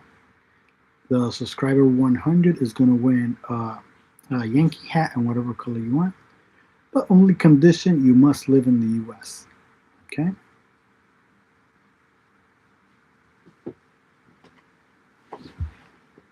Adrenaline, he just wanted to get that first out of the way, and then we really saw it. After that, he settled in and went to work. He said he expects it'll be a lot of the same tomorrow, trying to figure out how to harness that energy early in the game. And to add to it all, Max Meyer was one of his best teammates, favorite teammates, when he was a member of that Marlins team. This is obviously going to be the first time they are facing off against each other. They spoke earlier today. I asked him, who do you think has the advantage when you look at some of those hitters in the batter's box, knowing them so well? He just looked at me and said, I think I have the advantage, obviously. So we shall see how it all plays out tomorrow night. Good stuff. 6:30 is the pregame, as we mentioned. A 7 o'clock first pitch right here on Yes. So Paulie rounds out to second for the first out. And there's a strike to Jacob Larson, 1-1. Yankee bullpen heating up. Fernando Cruz beginning the throw. 71 pitches for Warren.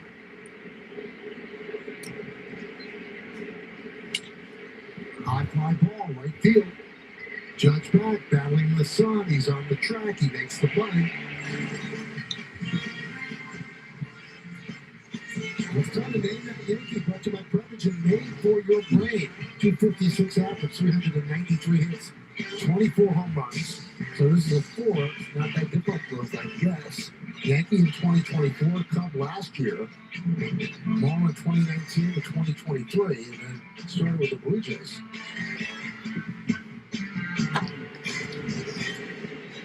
Here's Edwards, a home run in the first inning against Warren.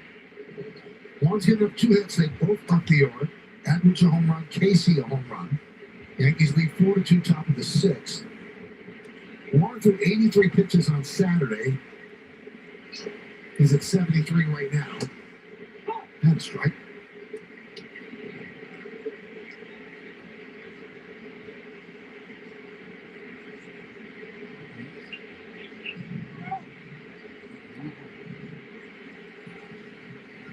And Warren's strike rate exceptionally good today, especially with his fastball.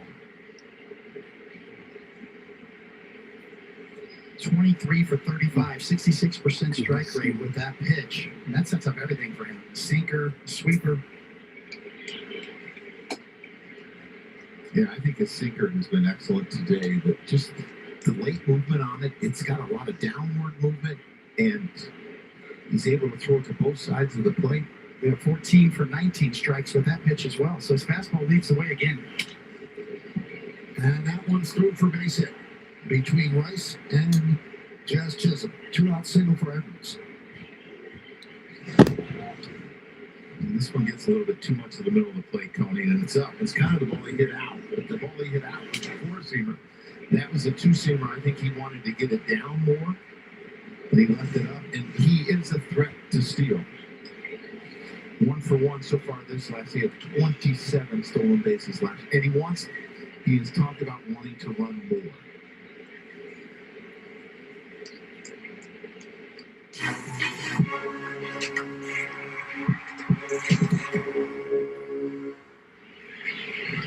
Not Blake with a trip to the mound. As Warren will face Ramirez. Run on first with 2 outs. In the 6th inning, Yankees lead 4-2. And I think this trip to the mound is getting back on track in a sense, but also trying to get Tim Hill ready for Liam Hicks.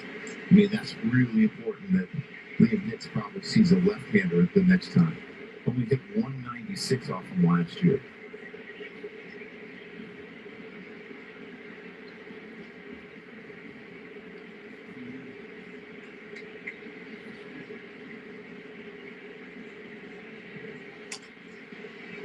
to be a really tough play. Fielded by Warren, fires to first, not in time. Hmm? Just beat it out. Let's see the Yankees What the challenge. fuck? Well, he wasn't even close. Huh? No, they will not. Careful. Well, heck of a play by Warren just to make it this close, and clearly the foot's on the bag before the ball's caught. But the fact that Warren had to go that far and make this play and make it that close, that was really good. Well, that is going to do it for Warren. He leads 4-2. Tying runs are on base. Hicks coming up. Hill coming in. Warren gets a nice hand from the crowd.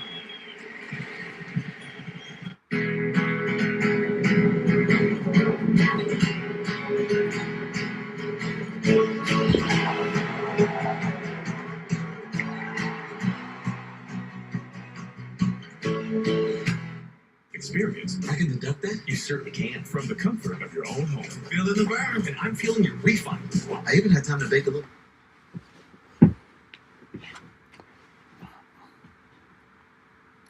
The game is still in the top of the sixth.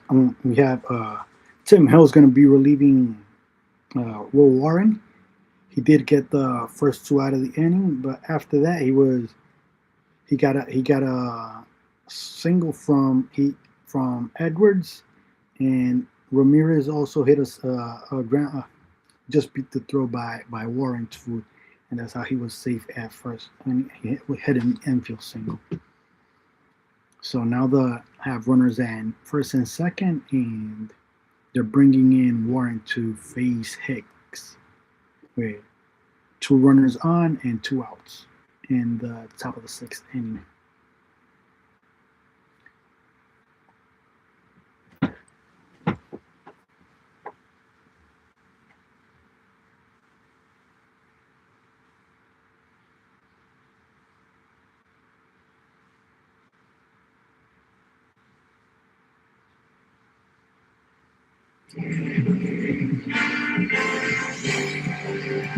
The Yankees Baseball on the Ass is brought to you in part by Toyota, the official hybrid vehicles of the Yankees, and by Delta, the official airline of the New York Yankees. Delta, keep climbing.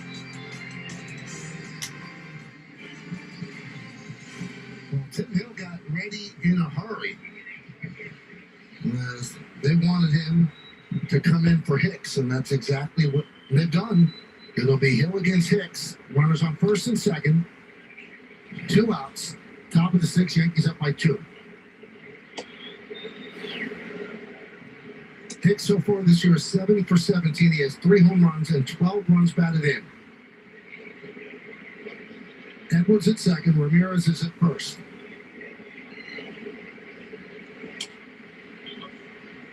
And Hill. Bare hands.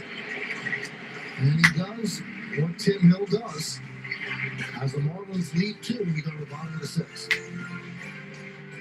In New York, let him He was able to do the job. He got Hicks to ground out to the pitcher for the 3rd out of the inning. He only threw 3 pitches. I'm assuming he's going to pitch the top of the 7th. Let's see if is that what the Yankees have in mind, because they have a really small lead. It's just 4-2, and the Yankees. Let's see, the Yankees have Wells, Caballero, and McMahon due up in the bottom of the 6th.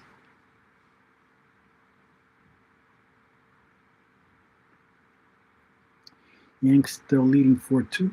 Make sure that you like and subscribe to my channel. And the subscriber 100 is going to win a Yankee hat in whatever color you want. The only condition, you must live in the U.S., okay?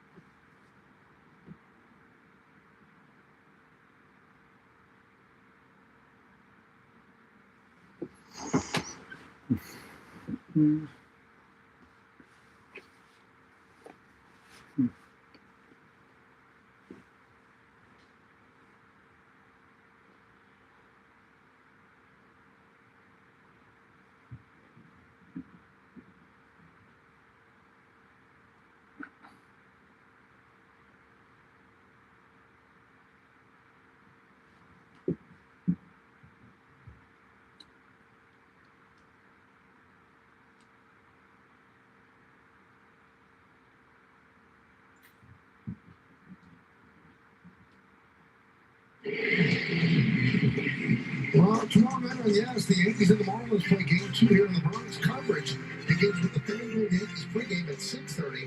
Their first pitch will be shortly after 7 on Yes and the Gotham Sports app. Well, Phillips pitched a scoreless fifth on a relief of Perez. And that will be the bottom third of the Yankee order against Phillips. Wells, Caballero, and McMahon. Yankees lead 4-2.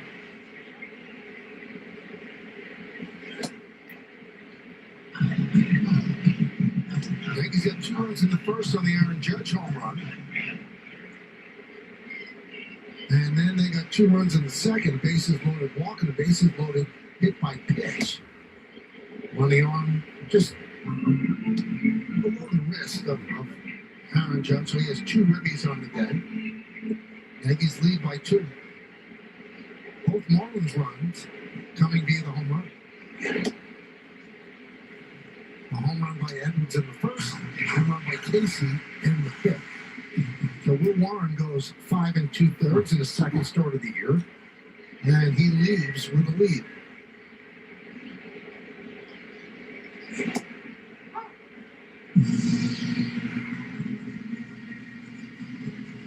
There must be something about the Yankee hitters that they feel that they have to throw a ton of breaking balls, because that was a 3-0 split. We saw it from Perez. I mean, not a lot of fastballs.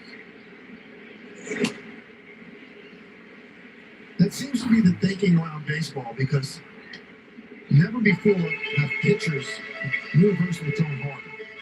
The average velocity with a 4-seamer is higher than it's ever been, but there's more usage of breaking balls than ever before.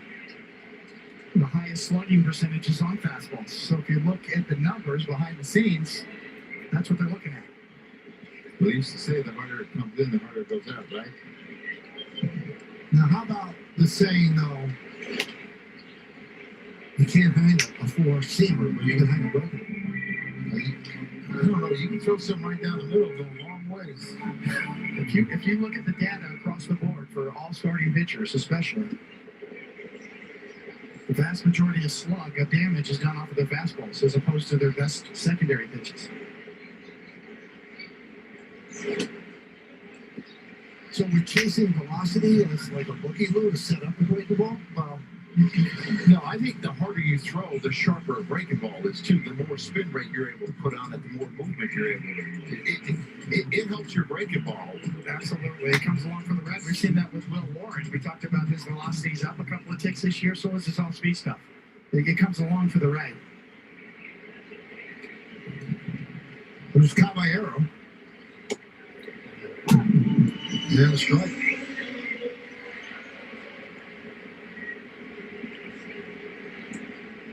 Yankees walked 7 times today.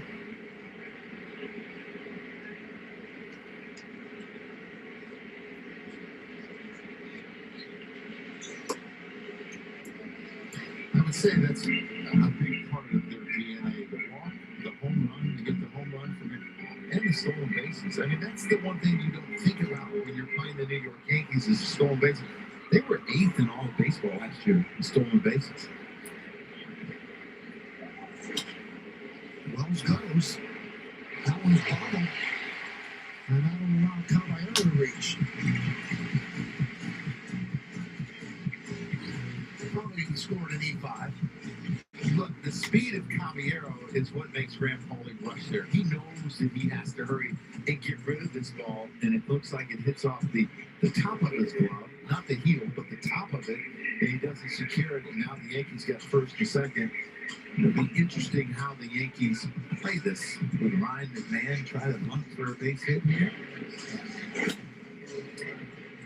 he gets out of the box so well. He's always running hard.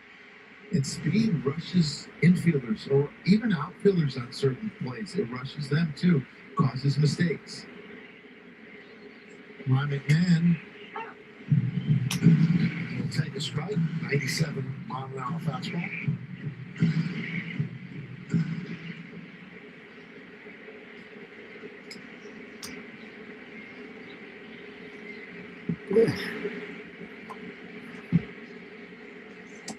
Now, just to back up David's point and Joe as well, slugging against pitches last year Hitters slugged 431 against fastballs, 377 against breaking balls, 356 off speed.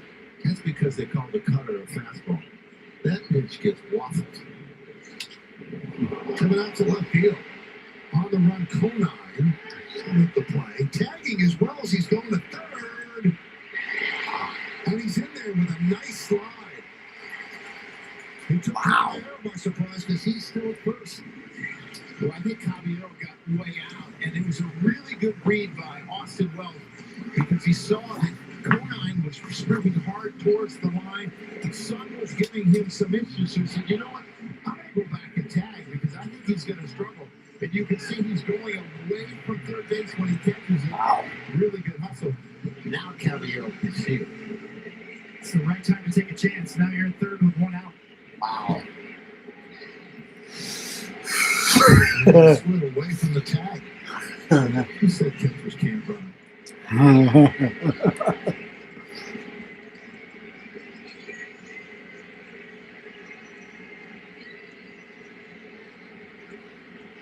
30 years ago, I saw a catcher run on a triple back. Wow, it looked like it was flying.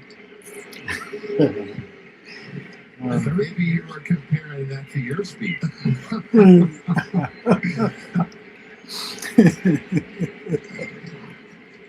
Caballero was going and stopped.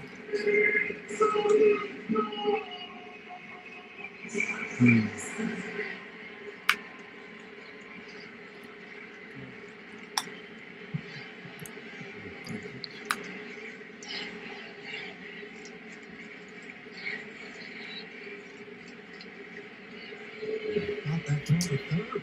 You don't see that very often. Looks like a lefty throw to first.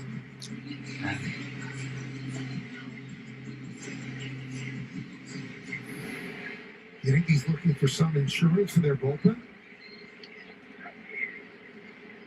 And he is telling Phillips, you've got to look at the batter, you've got to address the batter. It's a good time for the old Jeff Nelson move right there, right? Take the third, throw to first. Can't do that anymore, though. You can't? No. You step off, right? You can step off. Yeah. Take it to third.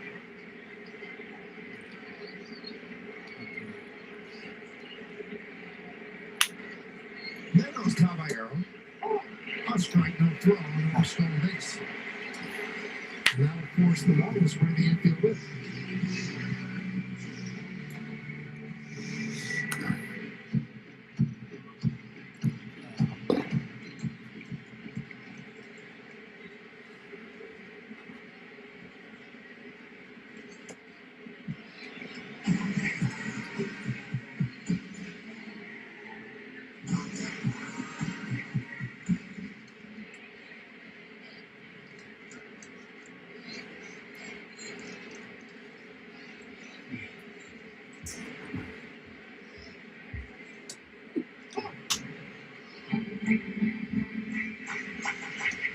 Two. On Trent Grisham. Trent's walked twice and wrapped into a double play. Picked up a really on one of the walks.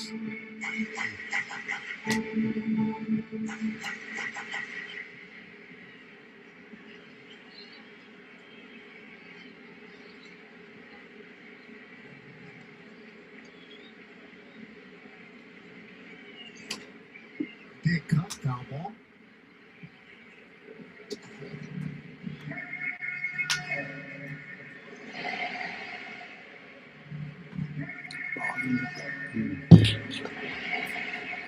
$48,788 here at Yankee Stadium. A sell-out for the home opener. Turned into a really nice day. And the sun has actually won the battle with the clouds. Right down the right field line, it is a foul ball. And a foul for the catch. Good catch. Yeah, I mean, that's a bullet. Probably saved somebody behind that, for sure. Never ever forget that kid. Watch this one. What a day. Right, he did save somebody right behind him, right there. That poor lady right there. Oh, Ray, I think she's in trouble.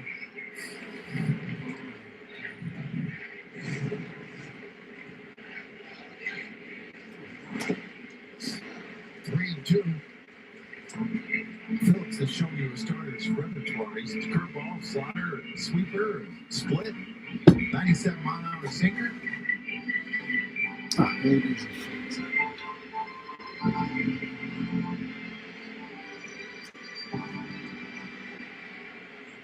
Second and third. Infield in. 1 out. Yankees up by 2. And up by 4. Third. Now the catcher's going to challenge that ball call. Do you think it's a strike? I do. I don't. You're right, Cody. I'm a T-Mobile challenge, so.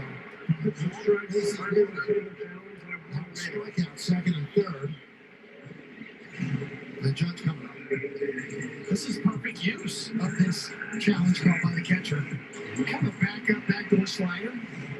Yeah, and the way he caught it with his hand going away from the strike zone made me think that it was a ball. So did the umpire. Yeah. So framing still is really important because if they were out of challenges, they would have been in trouble.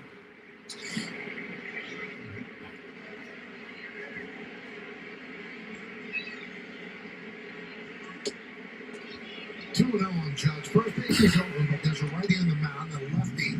Bellinger on deck.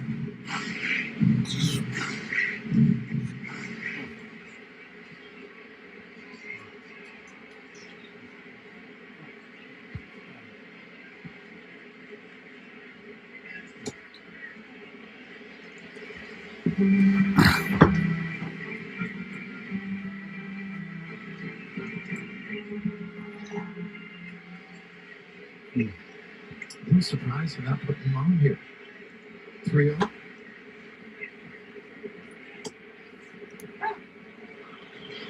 He threw a splitter on 3-0. Smart pitch. I mean, you can't get beat in this situation because you do have an open base. And I know Belly's a very accomplished hitter, but you're in a really tough count. And a sweeper on 3-1.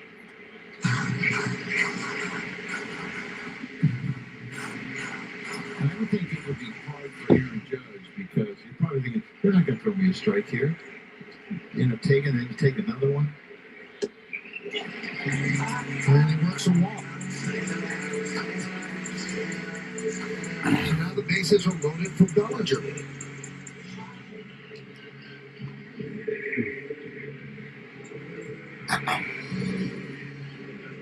It's a very important spot in the lineup for the Yankees. Is the guy who hits behind Aaron Judge. Because this is going to happen a lot. And I believe the guy that hits in front of him is just as important. Because if you have a runner on first, it's really hard for a manager to say, put somebody on. 0-1.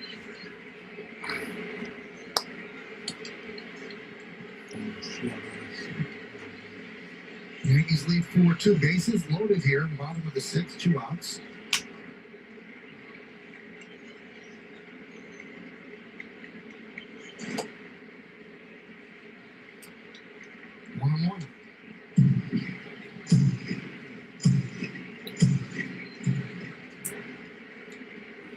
Michael Peterson won.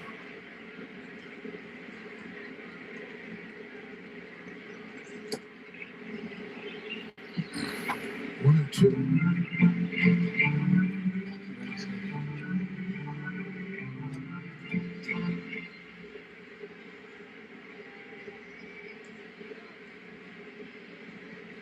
The new scoreboard here in center field, just gorgeous. Clear as a bell.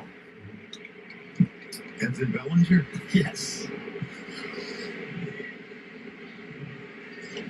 And that one gets away.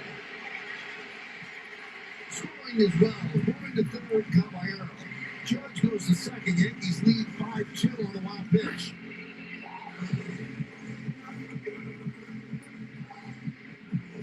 The one thing about being on one knee is you don't have a lot of range, and this ball's pretty far over it. He takes a really high hop and comes back to him and hits off of his chest. I'm not sure there's much he could have done on that. It's a break for Yankees because it looked like that possibly they might not score a run.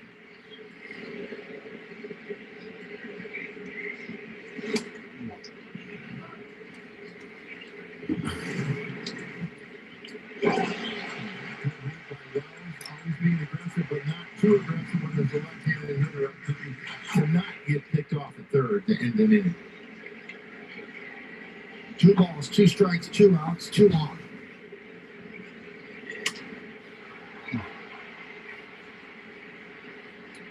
Still 2-2.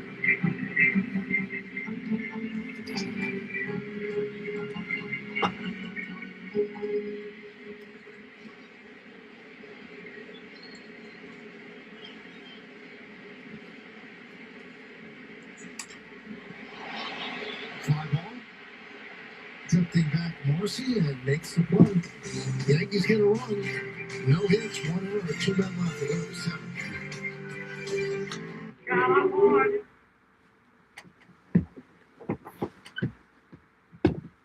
The Yankees increased their lead by 1.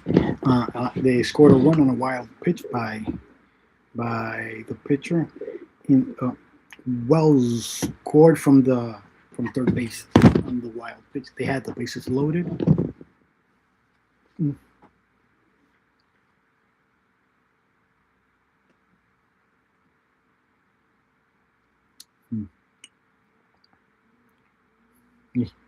Yeah, Lopez, Casey, and Norby are due up for the Marlins in the top of the 7th inning. The Yankees' lead is now 5-2. Like I said, they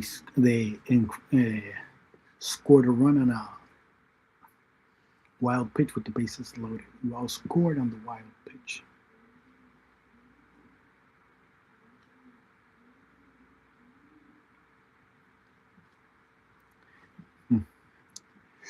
The Yankees are bringing in Bird to relieve Hill in the top of the 7th inning.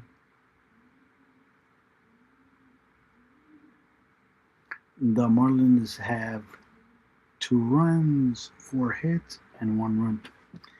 The Yankees have 5 runs, 3 hits, and 0 errors. The Marlins have 1 error.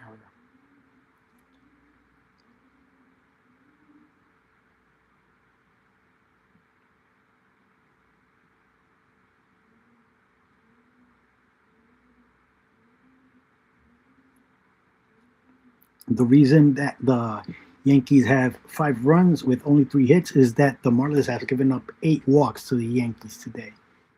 And they've taken advantage of some of those walks.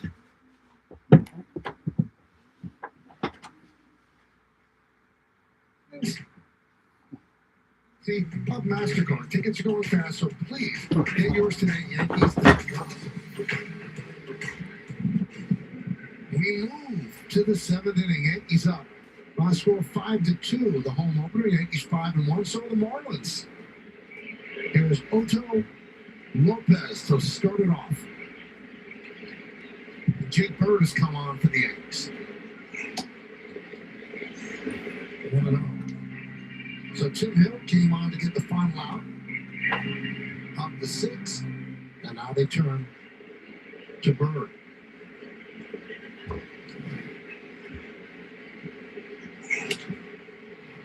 Fly ball. Grisham fouls the sun, puts it away.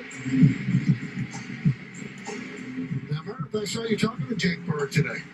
Now, Michael, as we know, he was acquired at the deadline last year, but struggled when he came over to the Yankees. He actually never pitched here at Yankee Stadium last year. In fact, he has never been here to Yankee Stadium at all. Today was his first trip to the Bronx. He was excited about being here, but Michael, sometimes half the battle is just getting in the ballpark. He wanted to get here early. He wasn't sure about traffic, wanted to take a look around, get the lay of the land. He went to the door that they told him to go to, but he was so early that there was nobody there to open it, so he had to walk around the outside of the ballpark to gate 2 to eventually get in. Once he did, he said he did a couple laps, looked around, got comfortable, and now we see him on the mound in pinstripes for the first time here in the Bronx for the 2026 season. I'll tell you what, if he was going in with the players going in, there was no one to get in. He got his steps in if he had to go all the way to gate 2. Oh, yes. Well, I think he went maybe gate 4 to gate 2, so not too bad, Michael, but he's here. That's the bottom line. Excuse me, let me in. I play for the Yankees. Yeah, right. Get out of here, kid.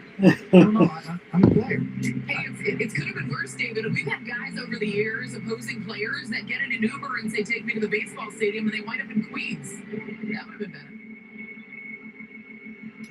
Marlins manager the Marlins, I had a couple players tell me they took the train and they ended up in Coney Island instead of Yankee Stadium. They said we'll be a little late. I said, just get here. Strike three. Remember, Bird made his debut for the Yankees against the Marlins in a hard weekend for the Yanks where they got swept. A really painful game. He'd just been training, didn't have much rest. They put him into a game that didn't go well. And he only pitched 3 games for the Yankees, and they sent him down the minors. He never made his way back up. But they still believed in his stuff, and they feel that he's going to be really a big-time contributor for them. Well, he's that classic East-West. You know, we have a lot of North-South guys, up and down. He's that in and out with the sinker and the sweeper. Yeah, he's got a really tight spinning sweeper, too. And a curveball to go with it. That's a dandy right there. Yeah. The first batter he got on the back door and with the sweeper, he got him looking. Boy, that's high quality. The movement profile on that, the spin.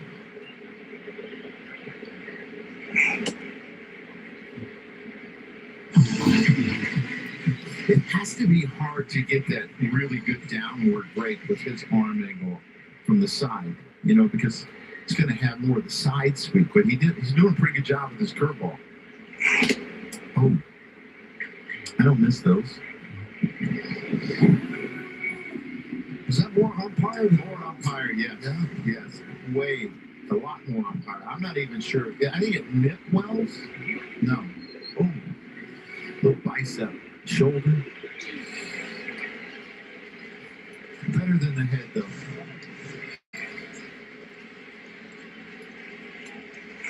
Swing and a miss. That's an impressive 1-2-3 inning from Jake Bird. He gets the Marlins in order. At the end of 6 1/2, it's time for the 7th inning stretch. Yankees lead this one by a score of 5-2 on the home opener. We'll stay right here as they honor America in the Bronx.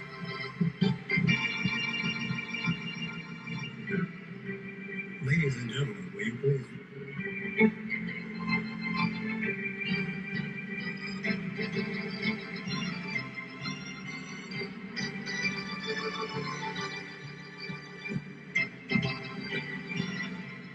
Ladies and gentlemen, will you please rise and remove your caps? And please direct your attention to the military guests. United States Air Force Senior Master Sergeant Myra Winnie from Albany, New York, who is still on active duty and has served in Operation Deep Freeze, Operation Inherent Resolve, and numerous other operations. The Yankees say, thank you, Myra, for your sacrifice and service to our nation.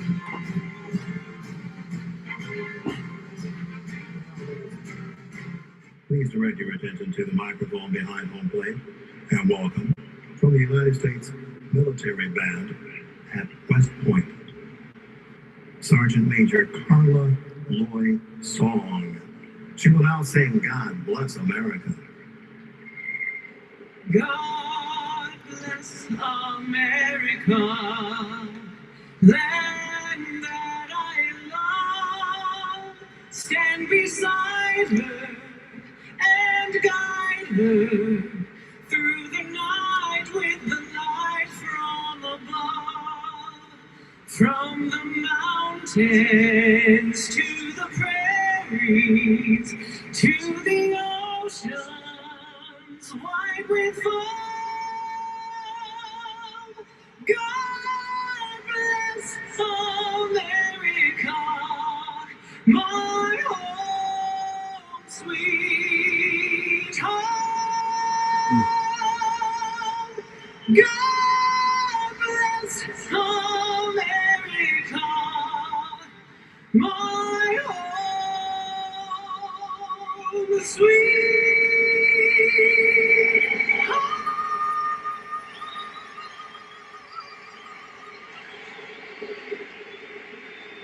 Oswaldo, you ever feel like you're being watched? We are on the TV 162 games a year. We are always being watched. Nah, it's different. Like something's watching me. Like how car.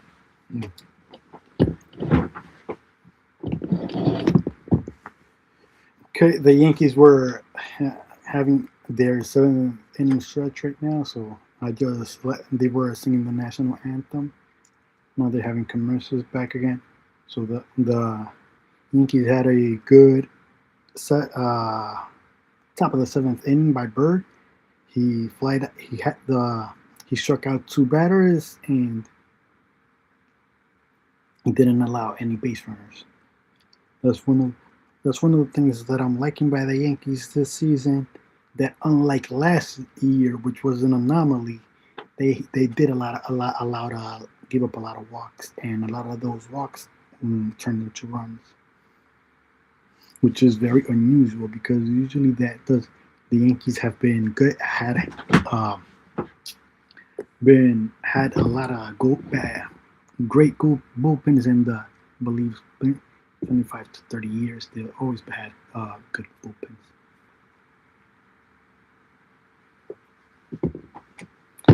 That's why last year was an anomaly.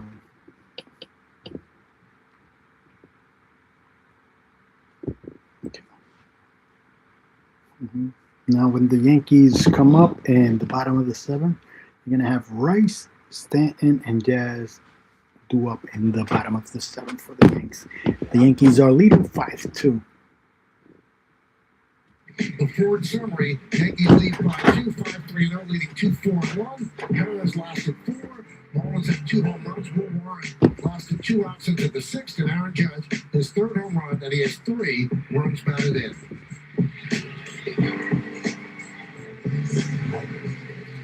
Ford scoreboard 5-2. Yankees lead as we start the bottom of the 7th inning. Cleanup hitter Ben Rice will face Michael Peterson, the new pitcher.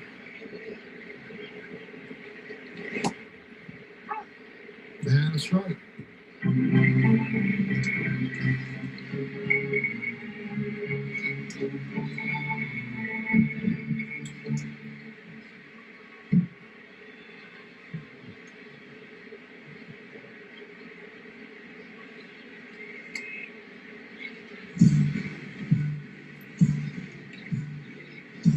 So that pitch right there, it's called a changeup, right? That's his slider. It almost goes straight down. And that's why I always have a hard time figuring out why it's called a slider and not maybe a smaller curve or.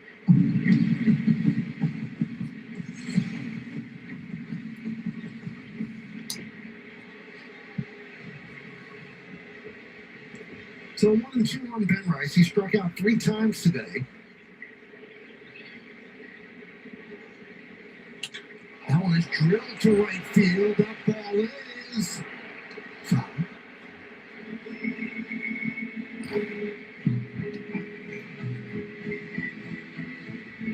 It seemed like it was comfortably foul, but he was running down the first baseline.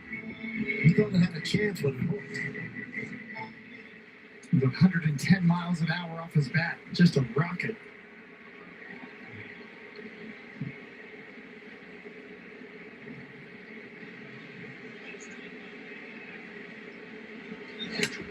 That one is drilled to right field. That's staying fair.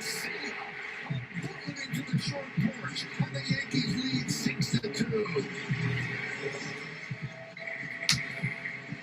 Boy, that's called not learning your lesson. Did he see what he did to the pitch before? It's the exact same swing. I mean, I gotta change speeds or something, or I'm not trying to go in. I'm going way up or way away. And this is what he's done all year. I mean, when he makes contact, it's 95 plus. And there's another one. That's 11 out of 15 at bats, 95 plus. That was 111 miles an hour. Well, it's still, that's over 95. But there's a lot that are over 100 too. Yeah. That changes his whole day because he had the 3 strikeouts earlier. That it just changes your whole day. And that's the first run the Marlins have given up in the 7th inning later. And this, I mean, you can tell by the sound of the bat. The ball wasn't going to be in play anyway. It was either foul or it was a home run. Yeah, if you blinked, you missed it.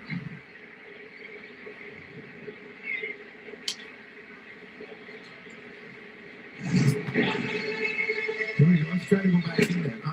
No, don't. Don't high, middle of the plate. Now, Moses.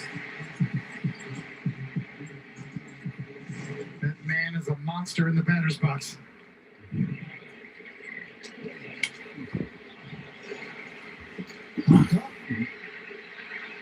Lopez makes the play.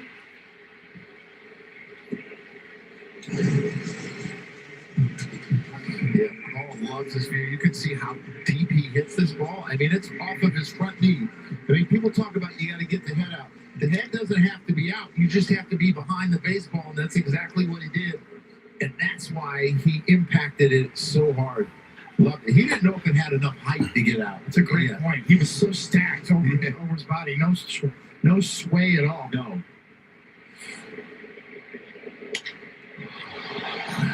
Jazz kills a fly ball. Marcy almost didn't have to move. Help America's Heroes. Donate $11 a month and amplify your impact with a car or land donation. Go to t2t.org.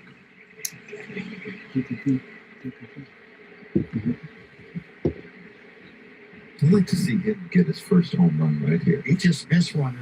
Yeah. First time up, second time up. 1-0.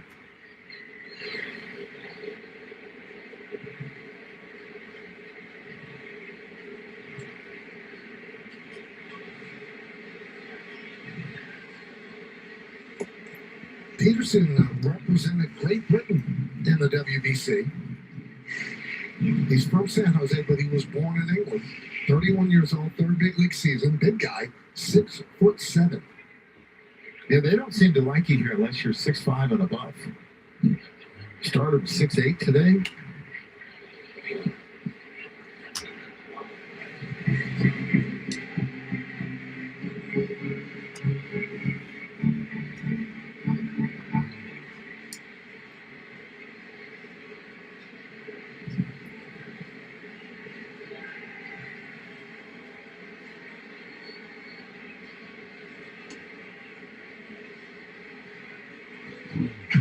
He's got like that old time stretch where he goes way up high. I mean, it's like something you see in a cartoon.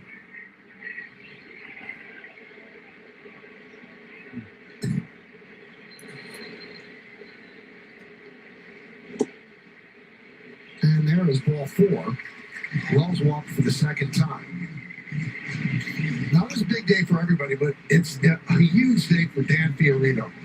He's the Yankees' new first base coach. He's from Yonkers, went to Fordham Prep, Manhattanville College, undrafted, went into the Yankee system, made it as high as AAA, and then went into coaching. He's waited a long time. Yankees have loved him as a coach down in the minors, and he finally gets his big league turn. And what he must have felt coming out to the line, being introduced with the team, and I know it meant a lot to him on the road being introduced with the team. And here he is, a Yankee, a long, long wait to put on those home white pinstripes.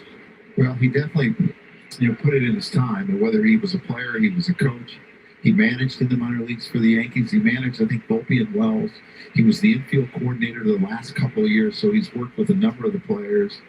Yeah, he's put his time in. It's great to see. Another Fordham guy. Fordham Prep. Manhattanville College. Yep.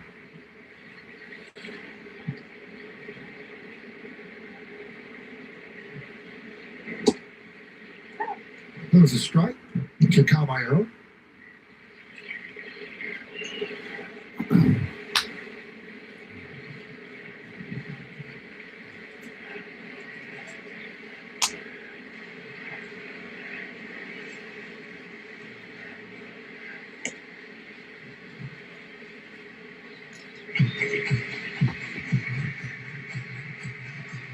Two and one. Caballero, a walk, reached on an 8-5, and he has 2 stolen bases on the day.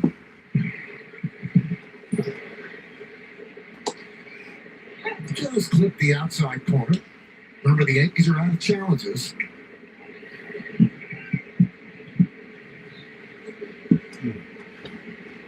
Yankees up by 4, 6-2.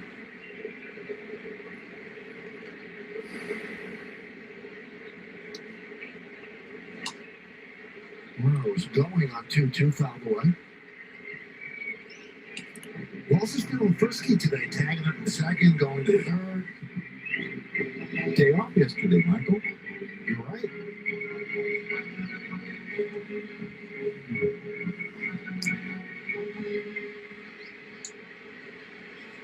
I mean, it went a long time before he was thrown out. They had a lot of pride in that. Goes again. Swing and a miss.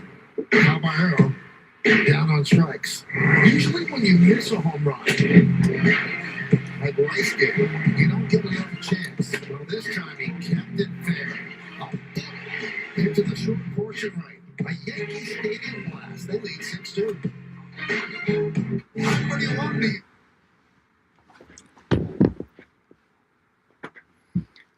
The Yankees just increased their lead in the bottom of the seventh inning thanks to a home run by Rice.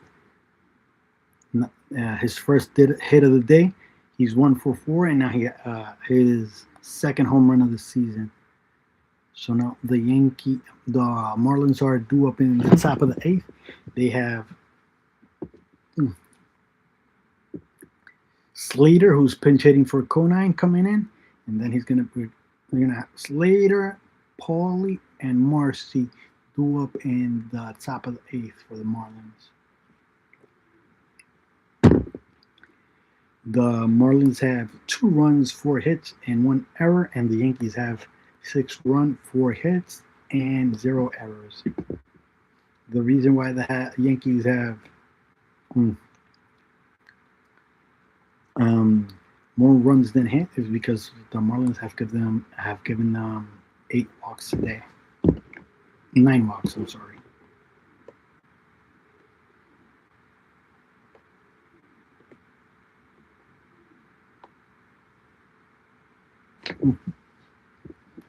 Make sure that you like and subscribe to my content. The subscriber 100 is going to win a Yankee hat in whatever color you want it. Just make sure that you live in the U.S., okay?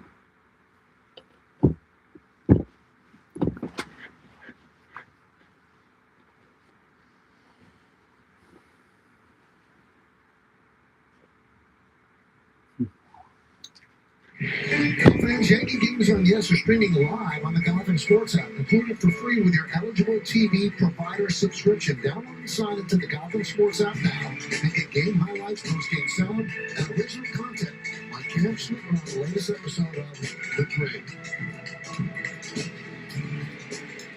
New pitcher for the Yankees, Rick Hedrick. And Austin Slater will pitch in for Griffin Conine. And there's a strike. 8th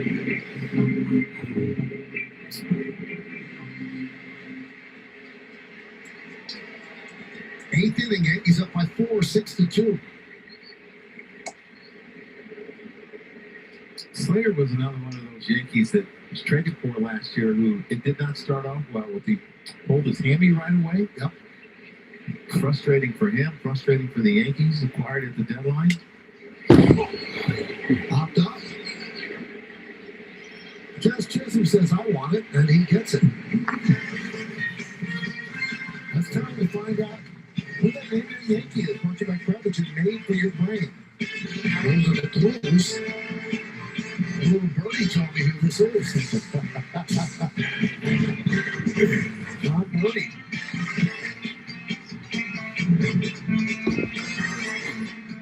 Who's going to play the game? To the league in stolen bases 1 year. Versatile player. He was a good blue player.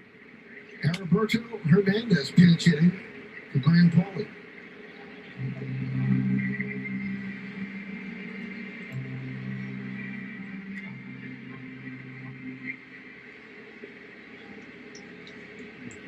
Clayton McCullough, second-year manager of the Marlins, has 4 righties on the bench. And the Yankees going to Hedrick. He's emptying out the bench now to get those righties in.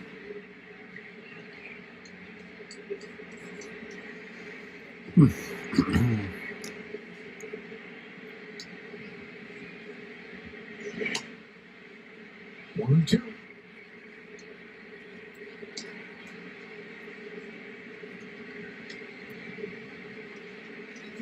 Another right-hander up for them.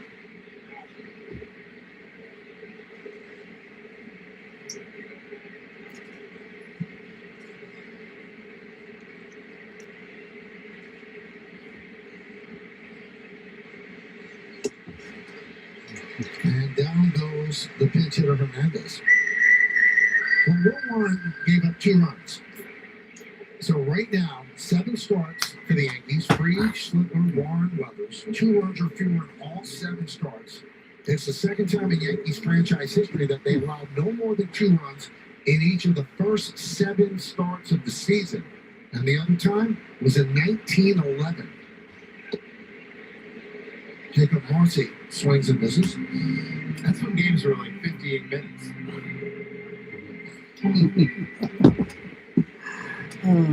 Got the Herb Hancock era?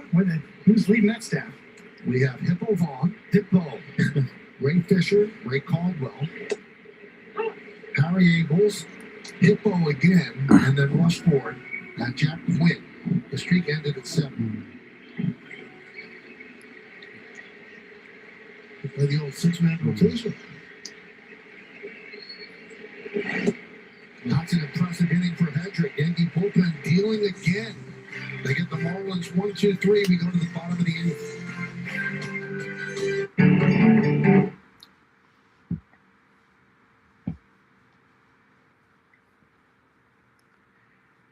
The Yankees didn't allow any base runners by the Marlins in the top of the 8th inning. Hedrick was the pitcher for the Yanks. He struck out 2 Marlins, and that was it for the Marlins in the top of the 8th.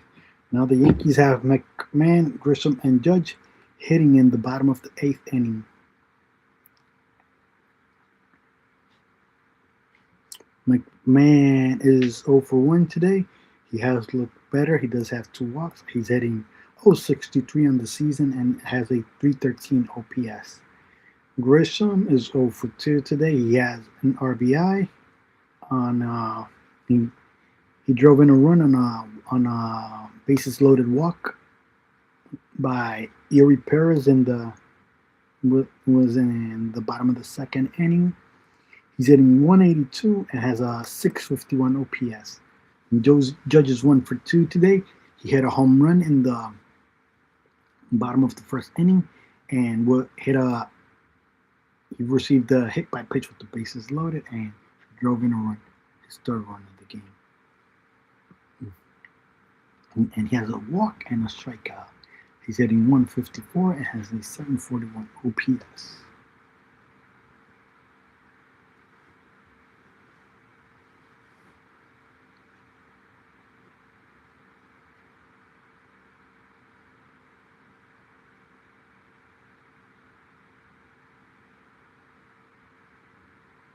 Celebrate every MLB ritual with the Corona Lime Drop. Corona will be rewarding fans all season long with a chance to win trips to MLB's biggest moments from the All-Star game to the postseason. When the Lime drops in, it's time for the first pitch. Fresh air and sunshine. Corona, this is our player. On the scoreboard, 6-2 Yankees lead bottom of the 8th inning. New pitcher for the Marlins is Lake Barker. Rhymes with soccer.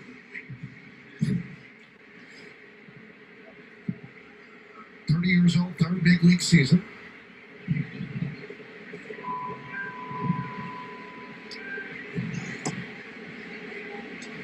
And the pitch is low to Ryan McMahon.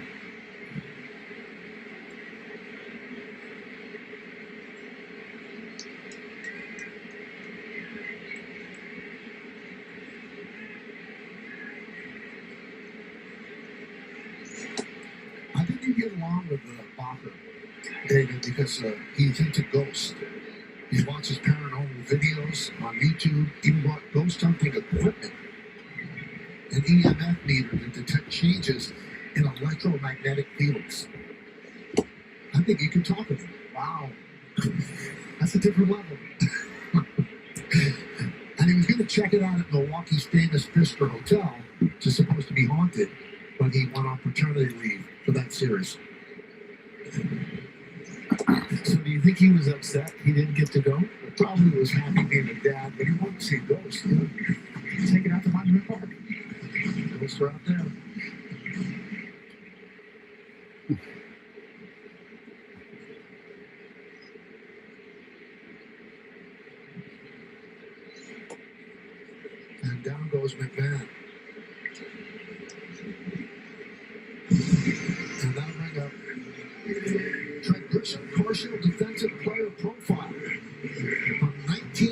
2024, plus 29 defensive run saves. Dropped last year, he was minus 11. And a lot of that, the Yankees feel, is because of the hamstring issue that he had, that he played through all year.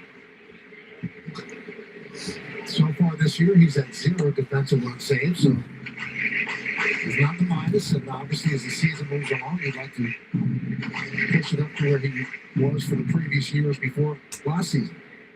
When you have a hamstring issue like that, it's that first step that you don't have anymore. And there's some fear that it's going to pull on that first step.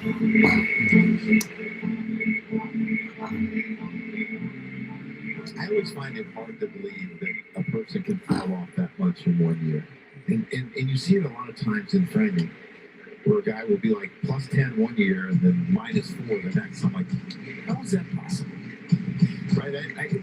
Sometimes some of the stats that are out there don't tell you the truth, because it, like for the framing, it could be the umpire you got that day that gave you a lot of pitches in a sense. Yeah, that's why the larger sample sizes give you more clear reads, especially defensively. The metrics can be noisy with smaller sample sizes. Same thing with framing.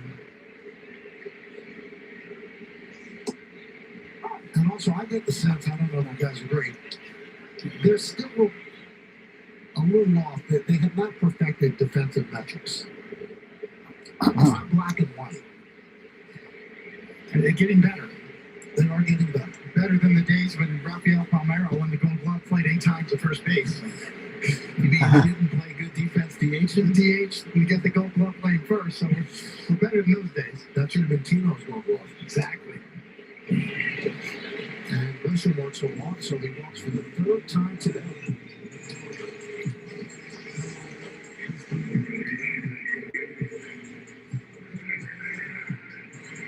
And here's Aaron Judge, who was Captain Crunch in the first inning. A long home run, his 3rd home run of the year. Hit the Yankees a lead, and they have not looked back. He has 3 ribbies on the afternoon.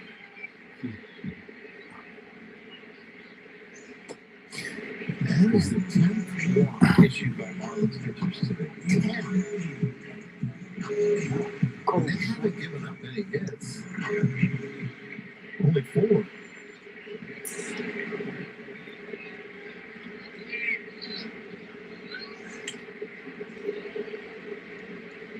And the hits are even at 4 apiece. Yankees lead 6-2, but 4 hits and then the hit by pitch and the 10 walks. So Yankees been on base quite a bit. Aaron Judge set the tone early. When you're on the mound and you're watching this and you see a home run in the first inning like that, it can scare you out of the strike zone a little bit. I know it did me when I was out there facing that stuff. Especially early. First inning, bang. It's like, my stuff's not good today. When you walk the first hitter, Walk the first guy, give him a homer. You're like, on a spinner. Yeah.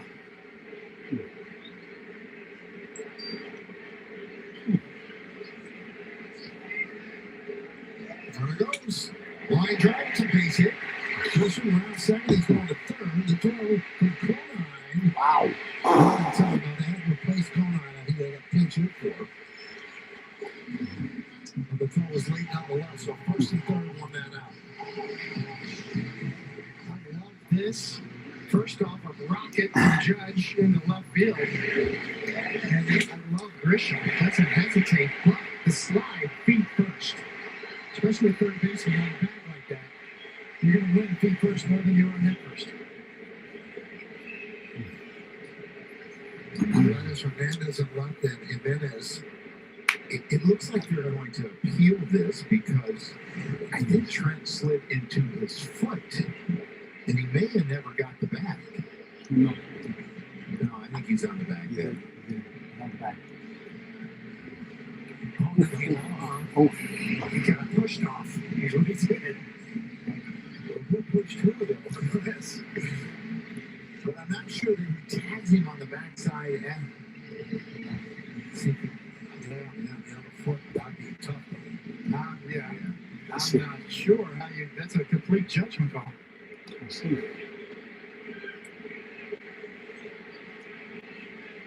I think he'll be called out.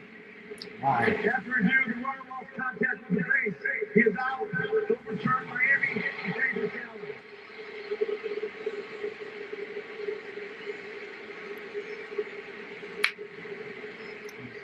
A lot of contact over there. Yeah, and part of it is he slides so late into the bag. It's hard to stop because he knows that it's going to be a close play, and his momentum kind of takes him off the bag and the contact as well. Tough call.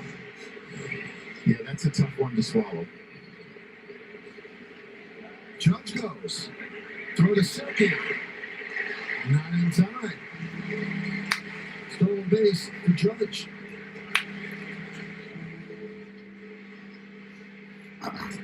His second of the season, or his first of the season. He was thrown out earlier this year. He gets a good jump. We talked about the Marlins' trouble throwing base runners out, 10.5% and 8.5% from their two catchers.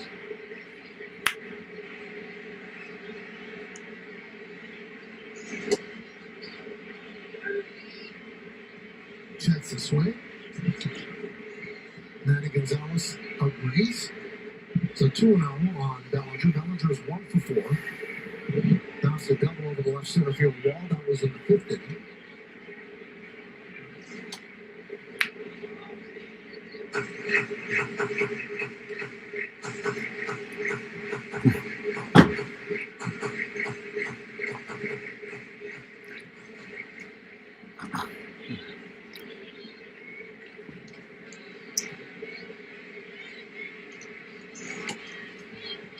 And Tony, I think another thing is it kind of sets the tone. When you look at the Yankees, yes, they stole a lot of bases last year, but they were 30th in taking extra bases. They were 30th out of 30 teams, and that puts pressure on the defense. We saw what happened. Caballero got on the box real well, put pressure on the third baseman, he makes it in. You know, taking extra bases sort of, it's first to third, scoring from first on a double, extra bases taken. Really comes down to aggressive base running. Yeah, and I love it because it makes it easier to score. Let me throw this at you, Joe. So they were last to take an extra base. They also, there's a lot of guys on this team that have extremely high exit velocity. Maybe they hit the ball too hard to take the extra base. Yeah, I think it's part of it. And I think they hit a lot of home runs too, and that's part of it. But it just takes the word to get around that, hey, these guys are going first to third. You got to charge hard when you're left, center, right. Be ready to throw. And that's when they make a mistake because they're aggressive on the baseball, but maybe sometimes you don't have to be.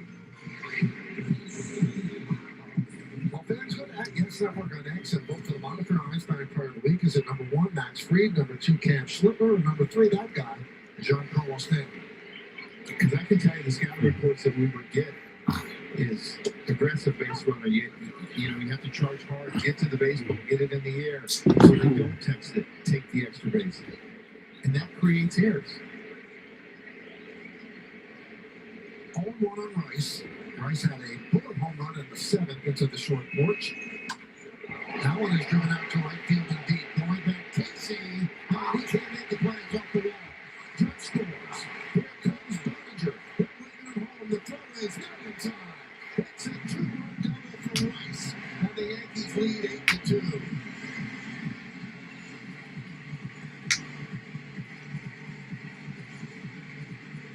It's amazing how your day can change. It starts off poor, but you always have opportunities.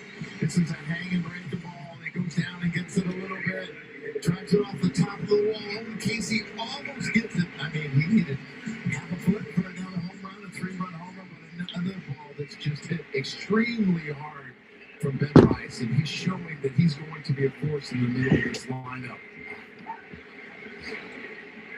And speaking of extra bases, Bellinger just won first to home. So there's one. There's another one. Well, you got one. You didn't get one for the going first to third. 0-2 on Stanton. So Stanton, 5-game streak, each game with multiple hits. Today he is 0 for 4.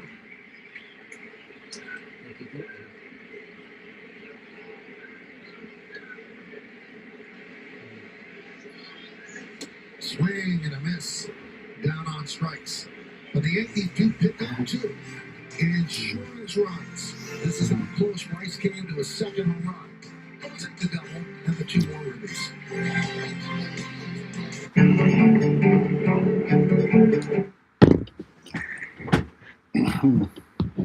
The Yankees scored 2 more runs in the bottom of the 8th inning, thanks to an RBI double by Rice, who had Judge at second and Bellinger at first base. So Bellinger scored all the way from first base with 2 outs. So the Yankees and Judge stole a base in the bottom of the 8th inning. Okay. The Yankees have 10 walks today. They've taken 10 walks. That's insane.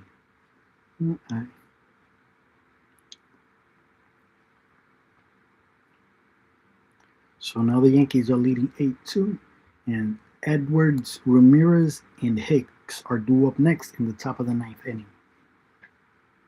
Yankees lead is now by 6. The Yankees leading 8-2. The Marlins have 2 runs scored, 4 hits, and 1 error.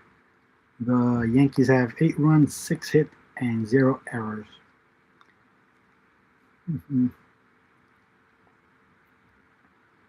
Make sure you like and subscribe to my content. The subscriber 100 is going to win a Yankee hat and whatever color you want. Just make sure that you live in the U.S., okay?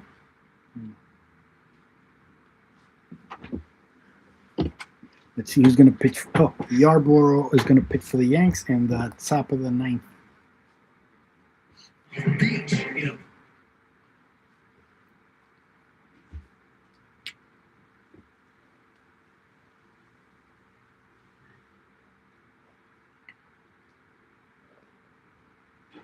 Baseball on the announcers brought to you in part by Nissan. Hop into the Nissan Rogue and hit the road adventure shop. NissanUSA.com. By Optimum Fiber, famously fast fiber internet. And by the New York Lottery. This could be your lucky play. Ryan Yarborough on to get the final 3 outs. And he deals up and away 1-0. Xavier Edwards, 2 for 3 today, will lead it off. This is Yarborough's season debut.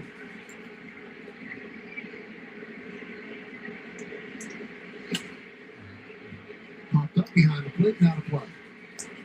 Edwards had that home run the first time with the exit velocity presented by Spectrum, 103.9 and traveled 377 feet.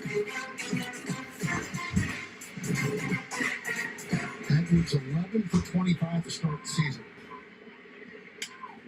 Allen is driven to left field and deep, going back Bellinger. Oh, and he makes the play. He didn't even know he had it. He hooked it to the glove. Wow, what a play. Fight the sun. Knowing that the wall is coming up, he's going to watch it himself here and say, man, what a great play. This is what I do. I save runs wherever you put me. Look at this. In the glove. Oh, it hit almost first. Oh, my God. From the bounce. Amazing play. Crowd chanting belly. That's Savannah Banana style right there. It's a trick play. Here's Ramirez. Yeah, you remember you used to put the corners on your elbows and swipe it and catch them? That's almost what he did. That's amazing. I can pull a rabbit out of my hat. All right.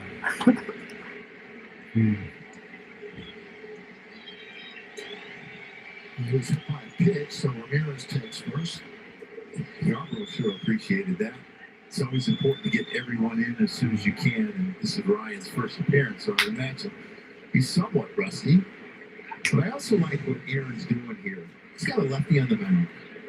So they're going to stock their lineup with righties tomorrow.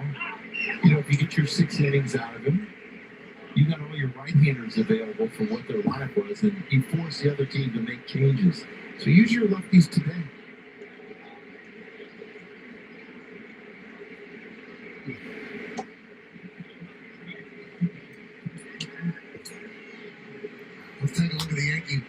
bullpen budget brought to you by Citizens. Make sense of your money with Citizens. 22 and a third innings for the Pen. 16 hits, 4 runs, 6 walks, 24 strikeouts.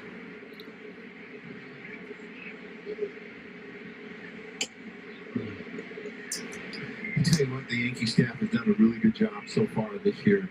Is cutting way back on the walks. Last year they walked way too many people.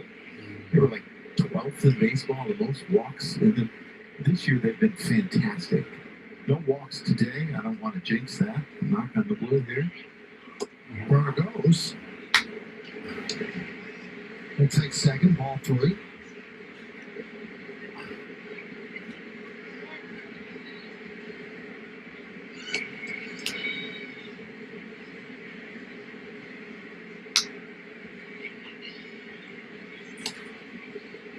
Now the 2-run double by Rice gives Boone a little breathing room where he doesn't have to get nervous and get somebody up right now.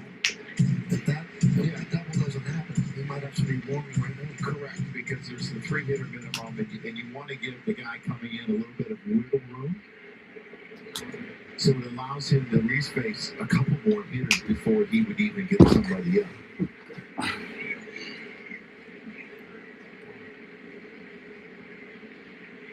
So runner at second base. 1 out here in the ninth. Yankees lead 8-2. Pickoff is on. Oh, they got him. Oh, he got picked off down 6 in the ninth inning. Ramirez is saying, check the replay. Well, I think he got picked off, or almost picked off, because he was trying to give location to the hitter. You can see him waving at the hitter, and he's not paying attention to probably the third base coach. You see the signal from the catcher drop, and you're out. See how he's kind of looking for the sign there? Don't do that. Yeah, you're scolding yourself with your finger because you're saying you're safe, but you're out because you're trying to peek for signs and location.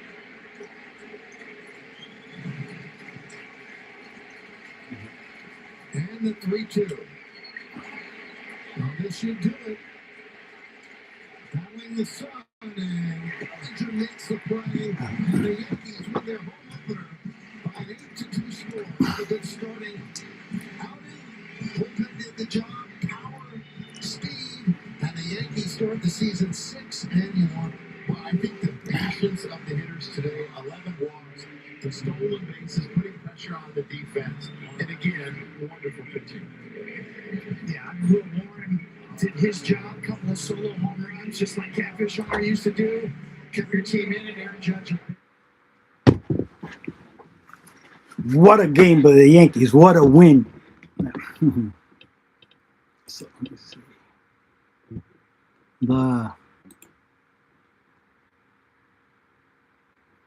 The Marlins gave 11 walks to the Yankees. I think this is probably one of the fewest times that you're going to see the Yankees. They did strike out 10 times, but they walked 11 times today, which is a rarity. I don't remember seeing them taking that many walks in a game, but that was. So the Marlins gave 11 walks to the Yankees, and they struck out 10 Yankees.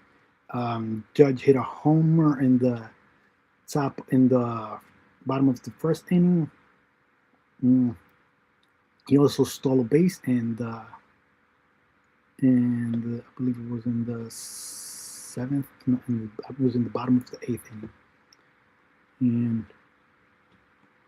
And Rice hit a home run too, but he hit in the 7th inning. It was a solo homer. And then he also hit a double with Judge and Bellinger on base. So he had a hell of a game today too. What a game by the Yankees today. He also stole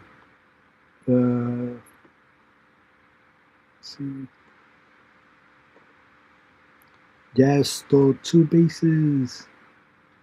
Caballero stole 2 bases. And Judge stole a base. So that was 5 bases they stole today. So it was a great all-around game by the Yankees. And to quote the retired Yankees commentator, John Sterling, the Yankees win. What a win. Please remember to subscribe to my channel. The subscriber number 100 is going to win a Yankee hat in whatever color you want. You must live in the U.S. is the only condition, okay? Now, please remember to have a blessed and wonderful day. This is Yankees on Fire.